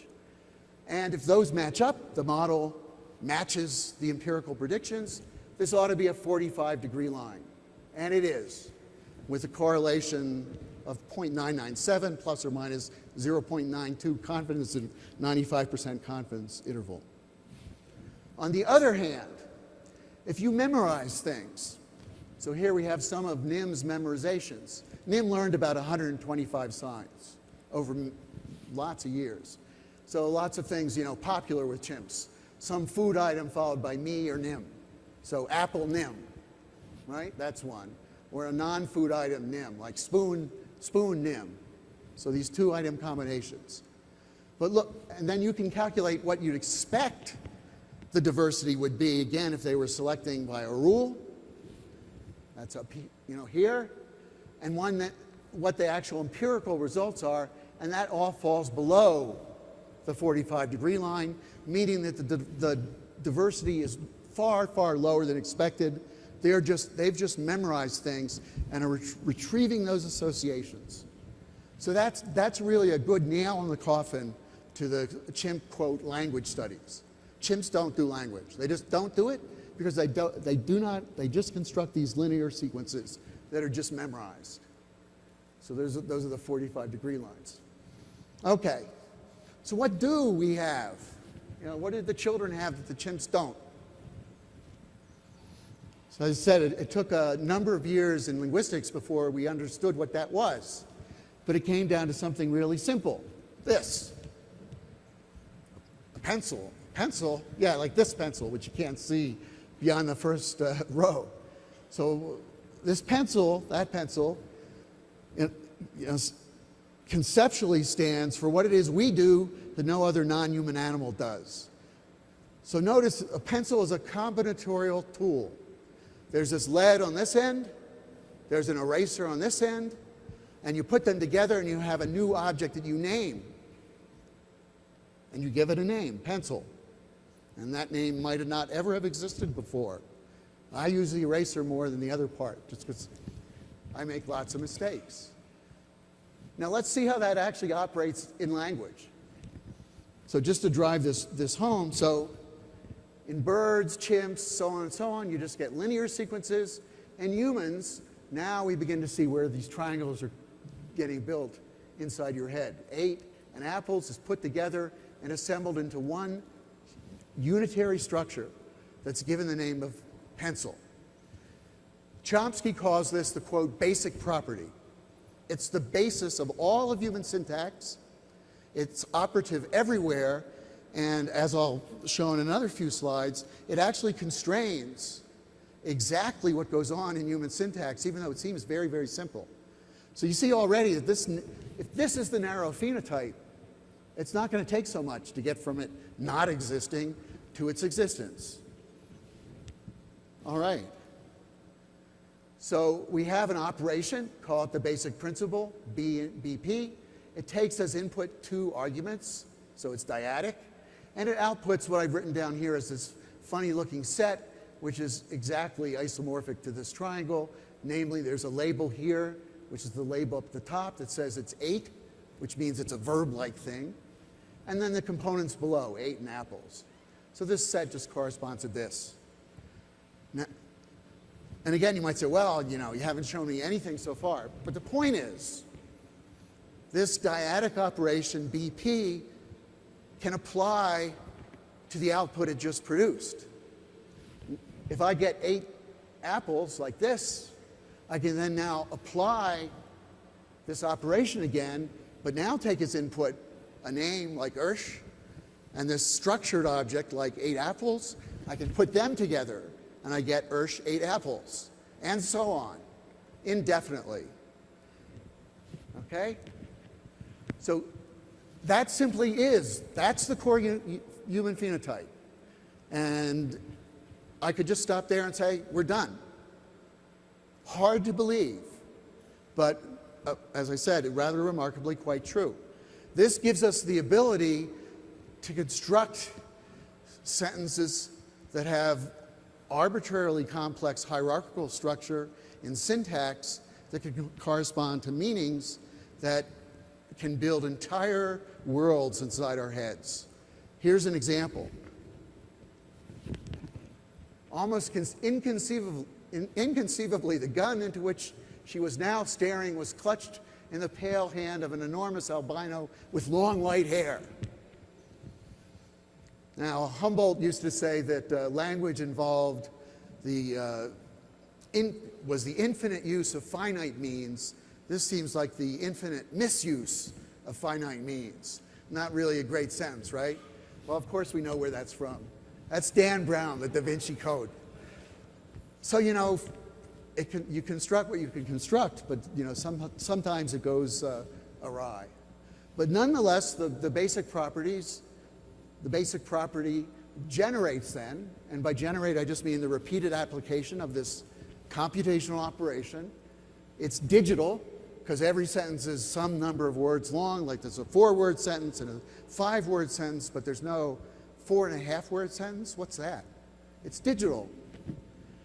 It's hierarchically structured because it's built out of these triangles, and it can generate a countably infinite number of these syntactic structures. That's a lot of power. The reason why we've been able to do this is because linguistic theory has made progress.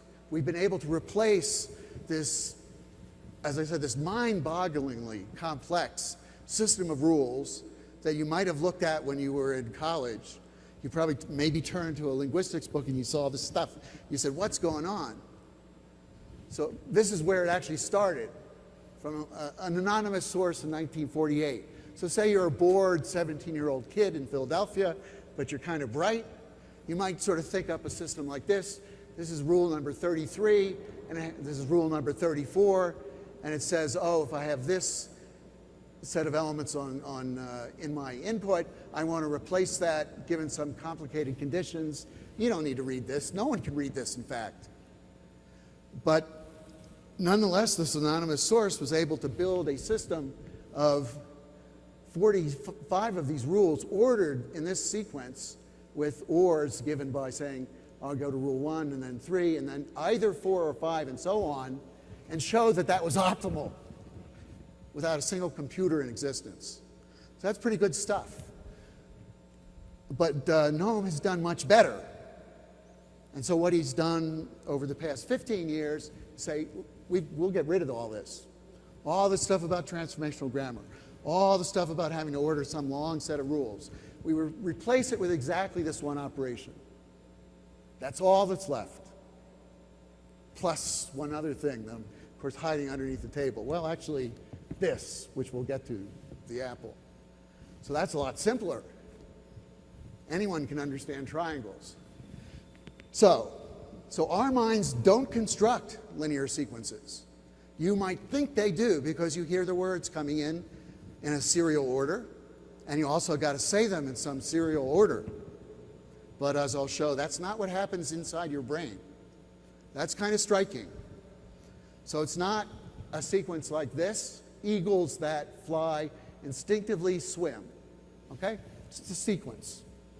What your brain constructs inside your head is something that looks more like this, like the triangles, like this. Eagles that fly, there's one triangle, and here's another one, instinctively swim.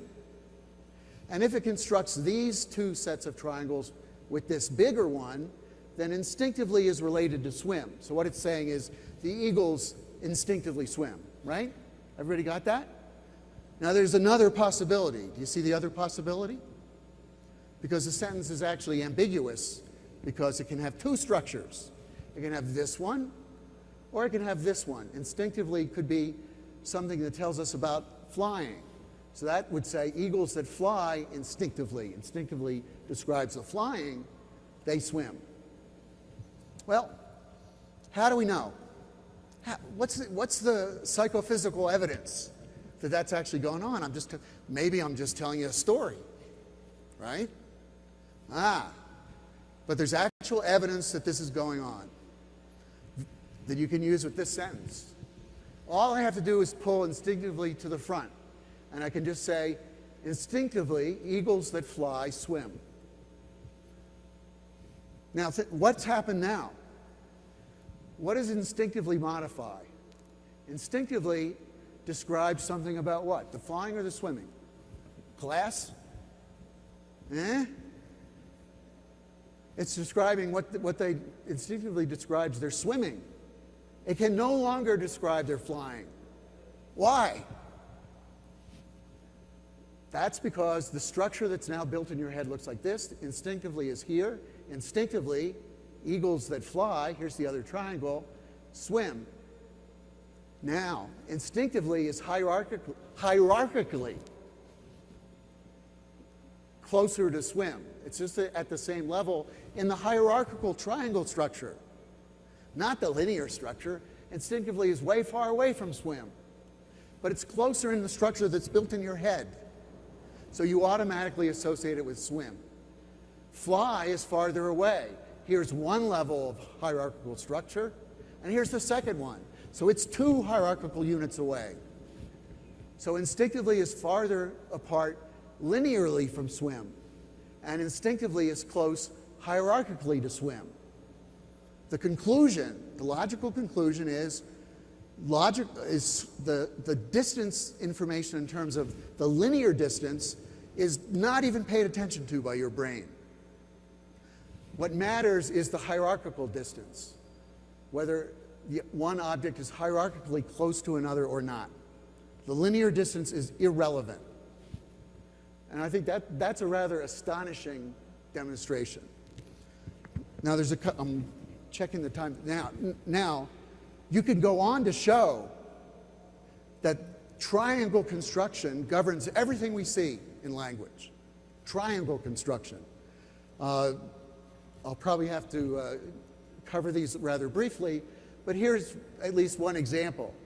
Here's a sentence. He said Max ordered sushi. Question. Can he be the same person as Max? Yeah? No? No. So what you're taught in English school is that, oh yeah, it's because the pronouns here, he, and then the antecedent is appearing afterwards, Max, so that's no good. Right, so this one's okay. Max said he ordered sushi. So in that case, he can be Max. Might be some other person. But that's not correct. You just have to give, see there's the you just have to give another example. So consider this one. While he was holding pasta, Max ordered sushi. Here, he appears before Max in the linear order. But now it's okay that Max and he can be the same person, right? So so while Max, was holding pasta, Max ordered sushi. Why did the change happen? Because the rule appears to be that the triangle that occupies he, the biggest one, is separate from Max. That's the rule. This also says, well, if linear order doesn't matter, then these triangles in my brain don't care about left-right order. That is, whether it's the verb ate that appears first and then apples. Because we know in other languages, like Japanese or German, so take ringo tabata, that's apples in Japanese and then eat. It appears the other way around. So that's why I drew out that basic operation with unordered sets. Because those triangles really can revolve around like a mobile, and they can describe different orders that way. So the ordering isn't inside your brain. Where does it come from? Well, the ordering actually comes from what happens when you try to speak. Because when you speak, you can't say two words at once. Unless, again, if you're a politician or a lawyer and you can speak out of both sides of your mouth. But again, yeah. So here's Ursh ate apples. Here's what happens. So this is the central CPU. Remember that blue block. Then that has to get passed to the vocalization and speech system. And when it does that, this triangle structure, which is hierarchical, has to get projected onto a left to right linear temporal order. That's necessary, logically necessary. So it looks something, schematically like this. It's flattened, it's projected and linearized, and then it's placed in a left to right order, and then articulated by a series of motor commands that are driving your motor articulators if you're speaking, or your hands if you're a signer, or vibrations if you do it in some other way. So you get Ursh ate apples. Notice, so here's one little edge of genomics creeping in. This famous FOXP2 transcription factor, which has sometimes been complained to be involved in lots of parts of language. It is involved in language, but it's just involved in this input-output system. And it's not hard to show that. Okay, so FOXP2 is a deficit in being able to put the words in order one after another. Actually, the motor serialization part, not maybe literally the words. Okay, so it has nothing to do with this central processor. It's like as if your printer broke. Wow, that's going to break something if it keeps up. So, okay. Still seeing how we're doing on time. We have to get through a lot of things. All right. So that's sort of the what. The what is you build triangles. What's the when? Well, the when you can describe by a slide something like this. This is taken from Ian Tattersall. So here are millions of years before the present. These are, and up here we have various examples of our Homo lineage that were described much better by Leslie. And these are timelines for their existence, along with vagaries here, right? And down below here are the actual sort of capabilities that have been observed. And what I want you to see, there's a very interesting pattern. The interesting pattern is that you see, for example, bipedal apes or early Homo or Homo ergaster appear at certain points, but down here, there's a long period of stasis where the same tools are used, maybe for 1 million years. Then all of a sudden, when the next species intrudes, there's a long period of stasis, and then a jump. So here, for example, when Neanderthal appears, and finally Homo sapiens, there's the stasis, but then the actual products of that species operate in bursts. So that's the typical kind of punctuated equilibrium that would make Steve Gould happy. All right. Well, this is a little bit frustrating. I'll just give one slide again on two on the timing, and then go on to the neurobiology part. So this is a coalescent tree, again, as was described in the previous talk, that was done from estimates looking at FOXP2 and then ancient DNA that was recovered from Neanderthals. And you get two very wide estimates. In the original U.N.A.M paper from 2002, the sort of most likely estimate was this little blue dot here. So this is between 41,000 and 70,000 years. Notice that's why I gave those numbers for the a guessed estimate. Okay, but the error bar is gigantic. It goes from 0 to 200,000 years. That's for technical problems. Then when they did the Neanderthal, they get this huge error bar here. Man. So this is all a mess as far as from my perspective. So Nick Patterson at the Broad and I and David Reich, who've looked at a lot of this stuff, and Nick and I are statisticians, so we do a lot of coalescent theory work. And as far as we can tell so far, there is no unambiguous evidence of any kind of selective sweep in this kind of region that we are really interested in. The signal's just too noisy. I hope that situation can be remedied, but so far at least, it's just hard to pick out. So the selection part's very hard to pick out. Okay? So what do we go by for the actual origin? Well, we have, of something like human language, well, we have to go by symbolic artifacts like this. Unambiguous symbolic objects. These are these famous Henselwood ones from Blombos Cave in South Africa, again from 70 to 100,000 years ago. The ochre engravings, pretty clearly symbolic. Okay, so that's why I pinned the date then. But that's really has a lot of noise, and it could well be very different. Okay, so that's when. Well, what about how? How does this triangle construction actually get implemented in the brain? Well, there we've actually got a lot of recent evidence, and I'll run through a few slides on that because we've actually been able again to piece together, I think, a pretty good story on this. So this is a kind of classical picture. You know, from even a century and a half ago, we knew these areas. Broca's area was involved in language, and this is showing these fiber tracks that connect that with an area that seems to be involved in the retrieval of the, quote, meanings of items over here. And this connection system like this described by Angela Frederici, is what we typically see in the human brain. These tracks that connect the dorsal area to the ventral area, where one picks up the syntactic part of what's going on here, and the other, the so-called semantic side, although that's a gloss I'll try not to use. Well, we can now look at other non-human primates to see whether this kind of wiring for the CPU is actually there or not, and also in children. Okay, so here's the case in children, so newborns. So this is that same set of dorsal ventral fiber tract area from newborns, right hemisphere, left hemisphere. You see that the left hemisphere is already a little bit more dominant, but notice, you see it hasn't been fully wired together. The fibers are not fully myelinated at birth. In fact, they become fully myelinated at about age 2 to 3.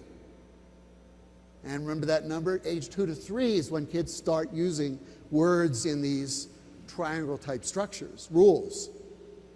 Before that age, they're doing the vocal learning business, right?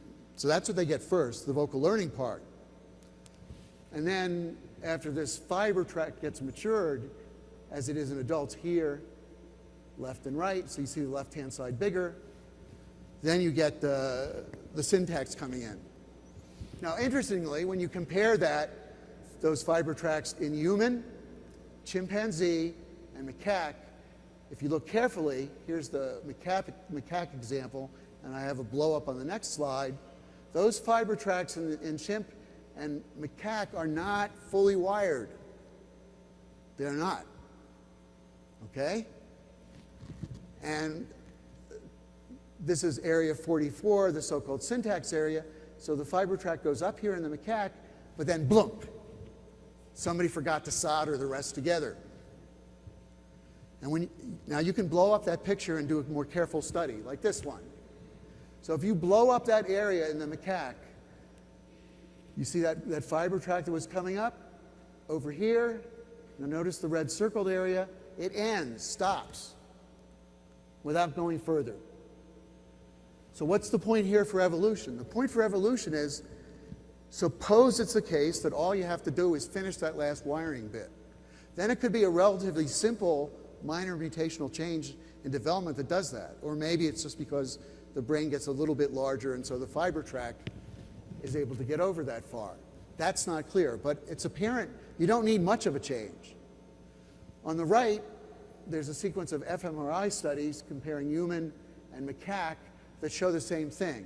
These are resting fMRI studies, so you can just see what the basal activity is. And I just want to point out one thing. Here's the human case where, again, you see the connection going over from dorsal ventral, but in macaque it's not there. Not there. Okay? So that's a sort of rough idea of the neurobiological what. But why? You know, it seems, I think it seems pretty evident that, you know, once language is there, and perhaps even a little bit before it was selected for, you know, Alfred Wallace couldn't think of that, but there is a reason, and it's on the next slide. There are some very interesting experiments to show that what language really is, it's the glue, the cognitive glue that holds together all the rest of the cognitive submodules in your brain so that they can talk to each other. It's like the lingua franca. So here's the experiment that Liz Spelke then at MIT did. It was in cognition. She had a room like this. She painted one wall red. And what you do is you have an object the child wants, might be attracted to. You put it in one corner of the room here where it's hidden. Okay? Then you blindfold the child. You spin them around. For me, that's really dizzy. And then you see where the child goes. And notice, if the child can remember where the ball was in relationship to the room, it has a better chance of figuring out which way to go. For adults, you have to do something different. You have to give them Google stock or something. You get the same results. But here's the part where it relates to language. You can give the children what's called a shadowing task, which is, please repeat back to me what you hear. This is when you try to shadow what someone else is saying, which aggravates the other person no end, you know? So if someone says, please repeat, it is the left of the red wall, if the kid has to sort of go through this task while they're trying to find it, the language system is occupied doing that shadowing task, and their performance drops back down to what it was as if they never saw the red wall. So you see the point? Our ability to integrate, the color of a wall, the geometry that's coming in from the visual system from some other module, other potential cognitive submodules are put together by the language system. That's what one of its big jobs is. Okay. So I don't know how much time. I think it would probably take 15 more minutes to do the rest. I don't know. Do I have 15 more minutes? Yes? No? Keep going. So now we get to the nitty-gritty. How did the basic property evolve? So we know it's not maybe as complex as we once thought. So that's good. That's good for evolution. We have a narrowly defined phenotype. It's this little phenotype here, 8 apples. It was the combination mostly of pre-existing machinery, so evolution didn't have to do much work, which is good. But how did you cross that last bridge? Well, this part is entirely speculative. So what you might try to imagine is, what if there was this so-called combinational machinery, the basic property, but there are no words? So the words have to get integrated into the thing somehow. So you just do something like build up the basic combinator circuitry that can paste things together. Now, does that exist anywhere in human language or in what other animals can do? And the answer to that is yes. The basic property, but no words, would look something like this. There's just a mark. It's not a word, it's just a mark. A mark and a mark, and then I put those two marks together. Maybe I color this one to say, oh, this one's different somehow, and I label it with the one I say that's different. Well, that might be a little vague for you, but what that actually turns out to be is then we can now go and look. Is there any part of language, in human language, that has these sorts of triangle patterns, but no words? No words. And there is. It shows up in what we call the metrical structure of language. So what's that? Well, it's simple. Just recite a poem. So the Longfellow poem, "Tell me not in mournful numbers," that has a beat pattern. That's its metrical structure. Tell me not in mournful numbers, right? So all languages have these, and what you can do is then show that I can get the beat pattern by this kind of triangle construction and grouping elements into just either elements of two, and either picking this one or this one, I can actually build up the right beat structure. Now I'm asking you to take a lot of that on faith. This is a theory done by Morris Holley, who is actually the person that hired Noam Chomsky at MIT. He's 94, but he's still doing this stuff. And he's been able to show that all the beat patterns we see in all the world's languages come from this kind of simple operation, which is just the basic property, but with no words. And now if we just add words to these basic guys here, then that's it. So it happened in two stages. First, the beat pattern, and then the addition of these word-like objects. Now these beat patterns are very important. It's one of the ways, for example, that kids can actually pick things out of a sound stream when they're first doing their vocal learning. So I can, again, demonstrate it by a simple experiment. So I'm going to say two sounds, a string of sounds, and you will be able to tell me automatically whether it's one word or two word. Okay, one word or two words. Now it turns out you're all familiar with these, so it's not really a controlled experiment, but when you do this with people that haven't heard this, although you have to go very far away to a far, far away place to get these kinds of subjects, nonetheless, you can actually show it. So here's the first sound sequence. Darth Vader. How many words is that? Two. Okay. Chewbacca. How many words is that? One. Why? Darth Vader. Chewbacca. Every word has a single primary stress, and the kids use that to chop up their sound stream.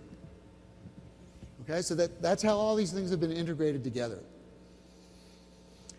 Now, interestingly, I'm almost done here. The bird song metrical structure obeys the human rules.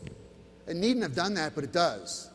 Now, nobody's gone and actually looked to see, here's the little circles of the peaks of the stress. You get a high, low, and then very high, very low stress pattern. This was done by a thesis back at MIT a few years ago. Okay? Nobody's done to see if that was antecedently present. So that experiment remains to be done, but maybe that was even present. In which case, all you really had to get were the real puzzles. So I'll end with a couple of these things that I think still are puzzling. So what's the genomics? It's not FOXP2. That affects the striate portion of the motor cortex. It doesn't affect the CPU. It might be a minor mutation, but there are no known group differences in human syntactic abilities. Some people think there are differences in the speech part, but that still isn't settled. No known group differences, no variation, nothing for the genomics people to do. We still don't know enough about the neural circuitry, so that's a problem. But here's the worst problem, the one I left for the end, the apple.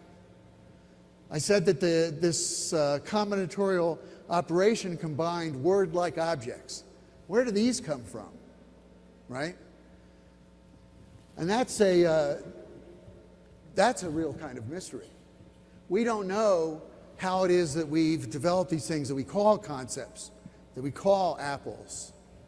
Now, that's an unexplored arena. It's not one probably for genomicists, but again, just like human language syntax, you can do some things, but there's a whole host of other kinds of manipulations and operations you can't do in language.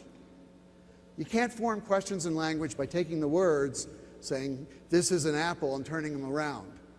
You reflect them. Nobody does that. That's because the only operation is the basic property. But similarly for words, when you go out and look at all the world's languages, even the most exotic ones, it turns out there are certain cognitively plausible words that you never find. So you'd think that if language was important for, say, reproductive success, that maybe there ought to be a word that says, sexual arousal. Of course, you can say it by making up things, but there isn't. So just to take one example, why isn't there a word that's called climbed the tree? Meaning, she has worryingly for the speaker. The speaker was worried, like the mother's worried with the kids climbing the tree. There's none. And that's sort of strange because there is a language where you can say she has surprisingly climbed the tree. And you could go through example after example of this. So there are certain aspects of the world epistemologically that are in our cognitive structures and in our language, and some that are not. And I'll just flash this up. It's absolutely astonishing. And by the way, so I'll just go through this list. So if you look at the different sort of things you can tack onto verbs, you can say whether a verb was past or future. You know about that. You can say whether there was a possibility of it, whether it's a habitual action, whether it's a repetitive action, so forth, whether it was a continuous action, all the way down. When you go over and look at things that are called adverbs, you can say, it's whether it's a possibility, whether it's repetitive, whether it's frequentive. Notice any connection? Same order. That order is fixed across all languages. We don't know why, but it's a kind of window into what our cognitive substructure is about.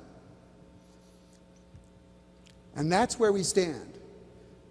The human language phenotype has two key ingredients that solves Wallace's problem. You don't have to make a miraculous jump. Like Wallace finally assumed. He went to spiritualism and said, there's some, a power we don't know about. He wasn't being religious. He was just a hyper-adaptationist. One key ingredient is this one, which stands for the basic property, the combinatorial object, right? And the other one stands for these word-like objects that we don't know much about. And so I'll just call those original sin. And with that, I'd like to thank you for your attention and all of your interest.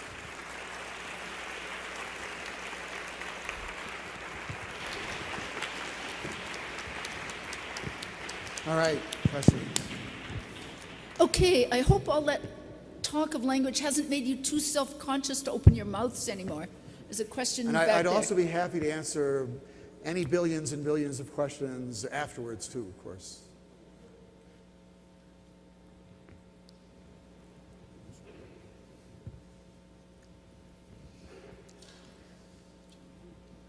Thank you. This is a really interesting talk. I have a question. How is the construction of unitary elements in different species, including humans? I mean, let me put it with an example. You mentioned for instance, round apple, right? We still have the concept of something round or something we call apple. But do the other animals are still aware that when they construct this like a memory element, the linear element, are they still aware that there is something round and an apple, or do they construct a unitary element? Yeah, we don't know much. It's an excellent question. If you actually look at the way that, for example, these chimps that were trained in sign language, the way they, quote, use the word apple, they don't use it in the human way. As I was saying, they have some random bag of associations. And in fact, when they want to produce signs, they just pull their, they reach their hand in this bag, and if they have almost a Skinnerian stimulus response, a straight association. If they say, oh, apple was associated with, Laura Petito, who gave me the apple, then they say apple Laura. Right? Yeah. So it's not even it's just a yes, no, bang association. Yeah. So that's quite different from what we do. Because what we do, as you notice, even when we construct words, although I didn't have time to cover it here, we also construct those triangles. Mm-hmm. So consider, again, I don't know how it will work out in Spanish, but take a word such as the following one, unlockable. Okay? Now, unlockable, you can prove that that's got to be a triangle structure. Mm-hmm. Why? Because it's constructed in two different ways. It's something that's lockable, but then you can't unlockable it. But it can also be something that can be unlocked, and it can be unlock, and then you can put able at the end. So those aren't linear anymore. And so words are like that too. Thank you. There's one, and just one little filigree on that. As I said, the sound system, that is linear. So when you say words in a row, and you have to take, like in English, take do and then not and make it don't, that's linear.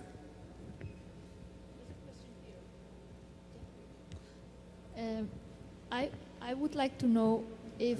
I've lost okay. It seems to me that, for instance, language with using words is like complex. But for instance, how could you show these triangle relationships? Yes. For example, if there is, for instance, with deaf humans, for example, totally deaf humans and the ones that have never heard anything, nor yes, beats or something that's an like excellent, yeah. So the question, let me see if I understand your question. Your question is how does someone like a deaf person come to understand this triangle construction business? Because their input has been very different, right? Yeah. And so what Mm-hmm. that immediately suggests, at least to someone like Chomsky or myself, is that basic operation is already built into your brain. That's specified genomically. And that's exactly what Chomsky means by universal grammar, that which is specified genomically. So that's given to you innately. So everyone has that. And I'll show you an example that's an even stronger example than that shows that even with the most limited kinds of what we would consider to be experience from the external world, yet people still obey these triangle structure rules. So I talked about the example where if I say something like, Max said he ordered sushi, which you can interpret properly only if you construct triangles.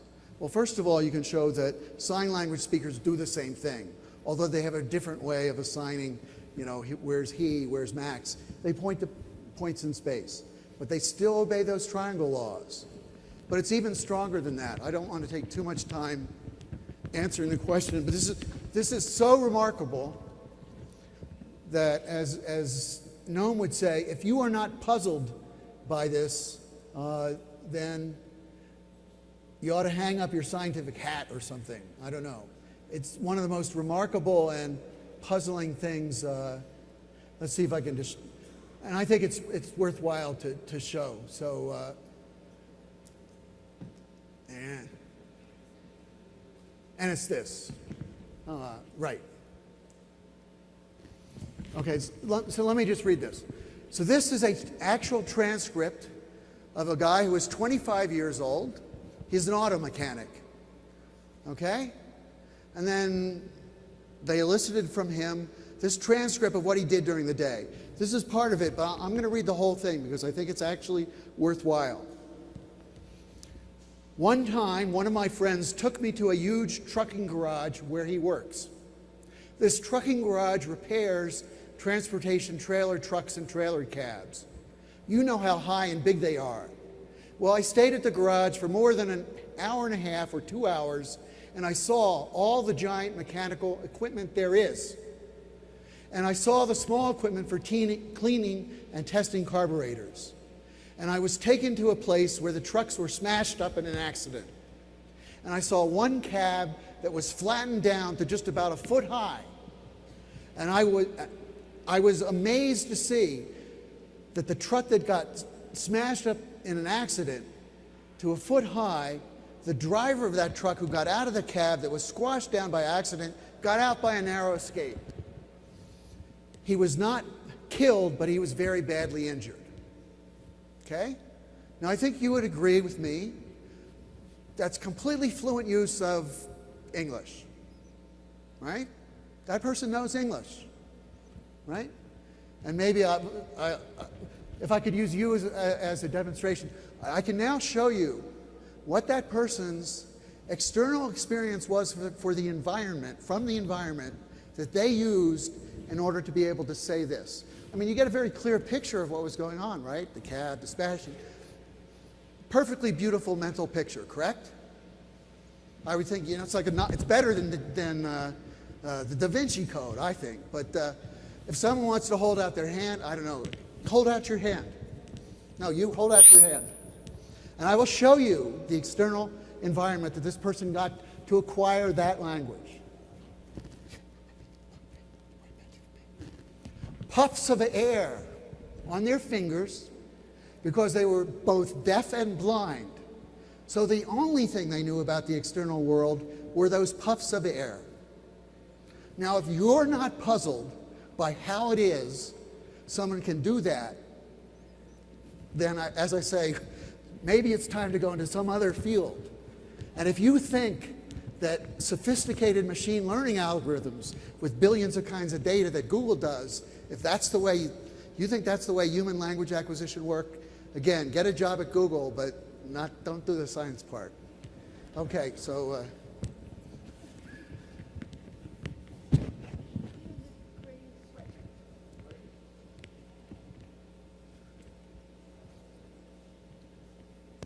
Thank you very much. Really interesting talk. Well, I wanted to ask you, you had some slides about the appearance of FOXP2 gene in different time frames, but more like your opinion, do you think Neanderthals did have a language, and if they did have it, could some admixture with the human languages of Homo sapiens could have happened, and so in these really isolated languages there could be traces of it? Thank you very much. Well, this issue of what's going on with Neanderthals, as we know there's hybridization and introgression, that's tricky to answer. I mean, if we had a complete genomic picture of what that central CPU processor was, then we'd be in a better position. As I said, FOXP2 is really has to do with the input-output system, right? So then we're left with the only thing we have, which is symbolic proxies. And there's some inklings that maybe Neanderthals made ochre spots, but one swallow does not make a summer. And when I finally see a dozen or two of those, then I would believe it. So my own personal hunch is that they did not. I don't know what happened after the hanky-panky. There's some evidence that those Neanderthal interbreedings, the offspring were not quite as fit, right? And I guess going back to the previous talk, my own view is that, as happens with other similar mammals that are in hybridization zones, the one that's, quote, not quite as fit or isn't quite as good, whatever good genes they have get sucked into the main one, us, and they genetically just disappear. So I think it's going to be very difficult just because the empirical data is just not there. And I'd like to know the answer to that question.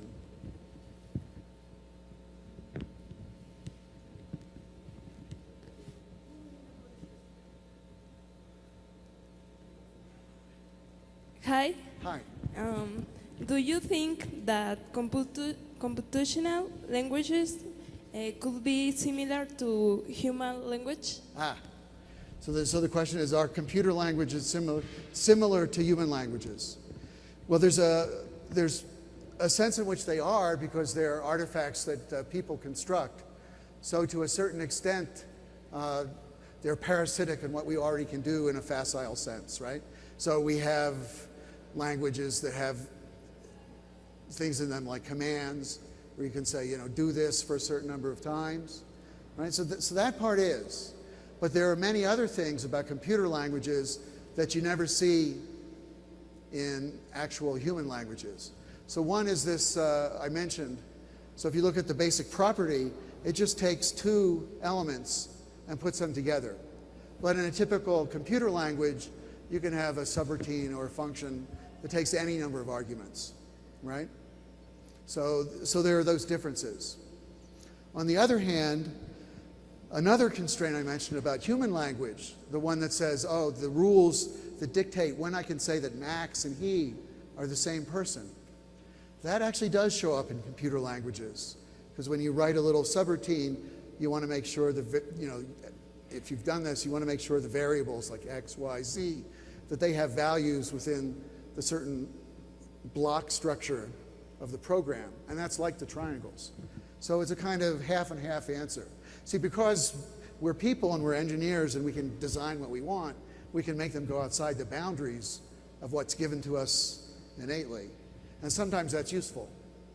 So yeah, so there's no right or wrong answer to that one. So I think we should cut the questions off here and have our coffee break. no, yes. She wants to cut the questions off and then have our coffee break. And she has the power. Yeah. She has the power, as we know. Thank you.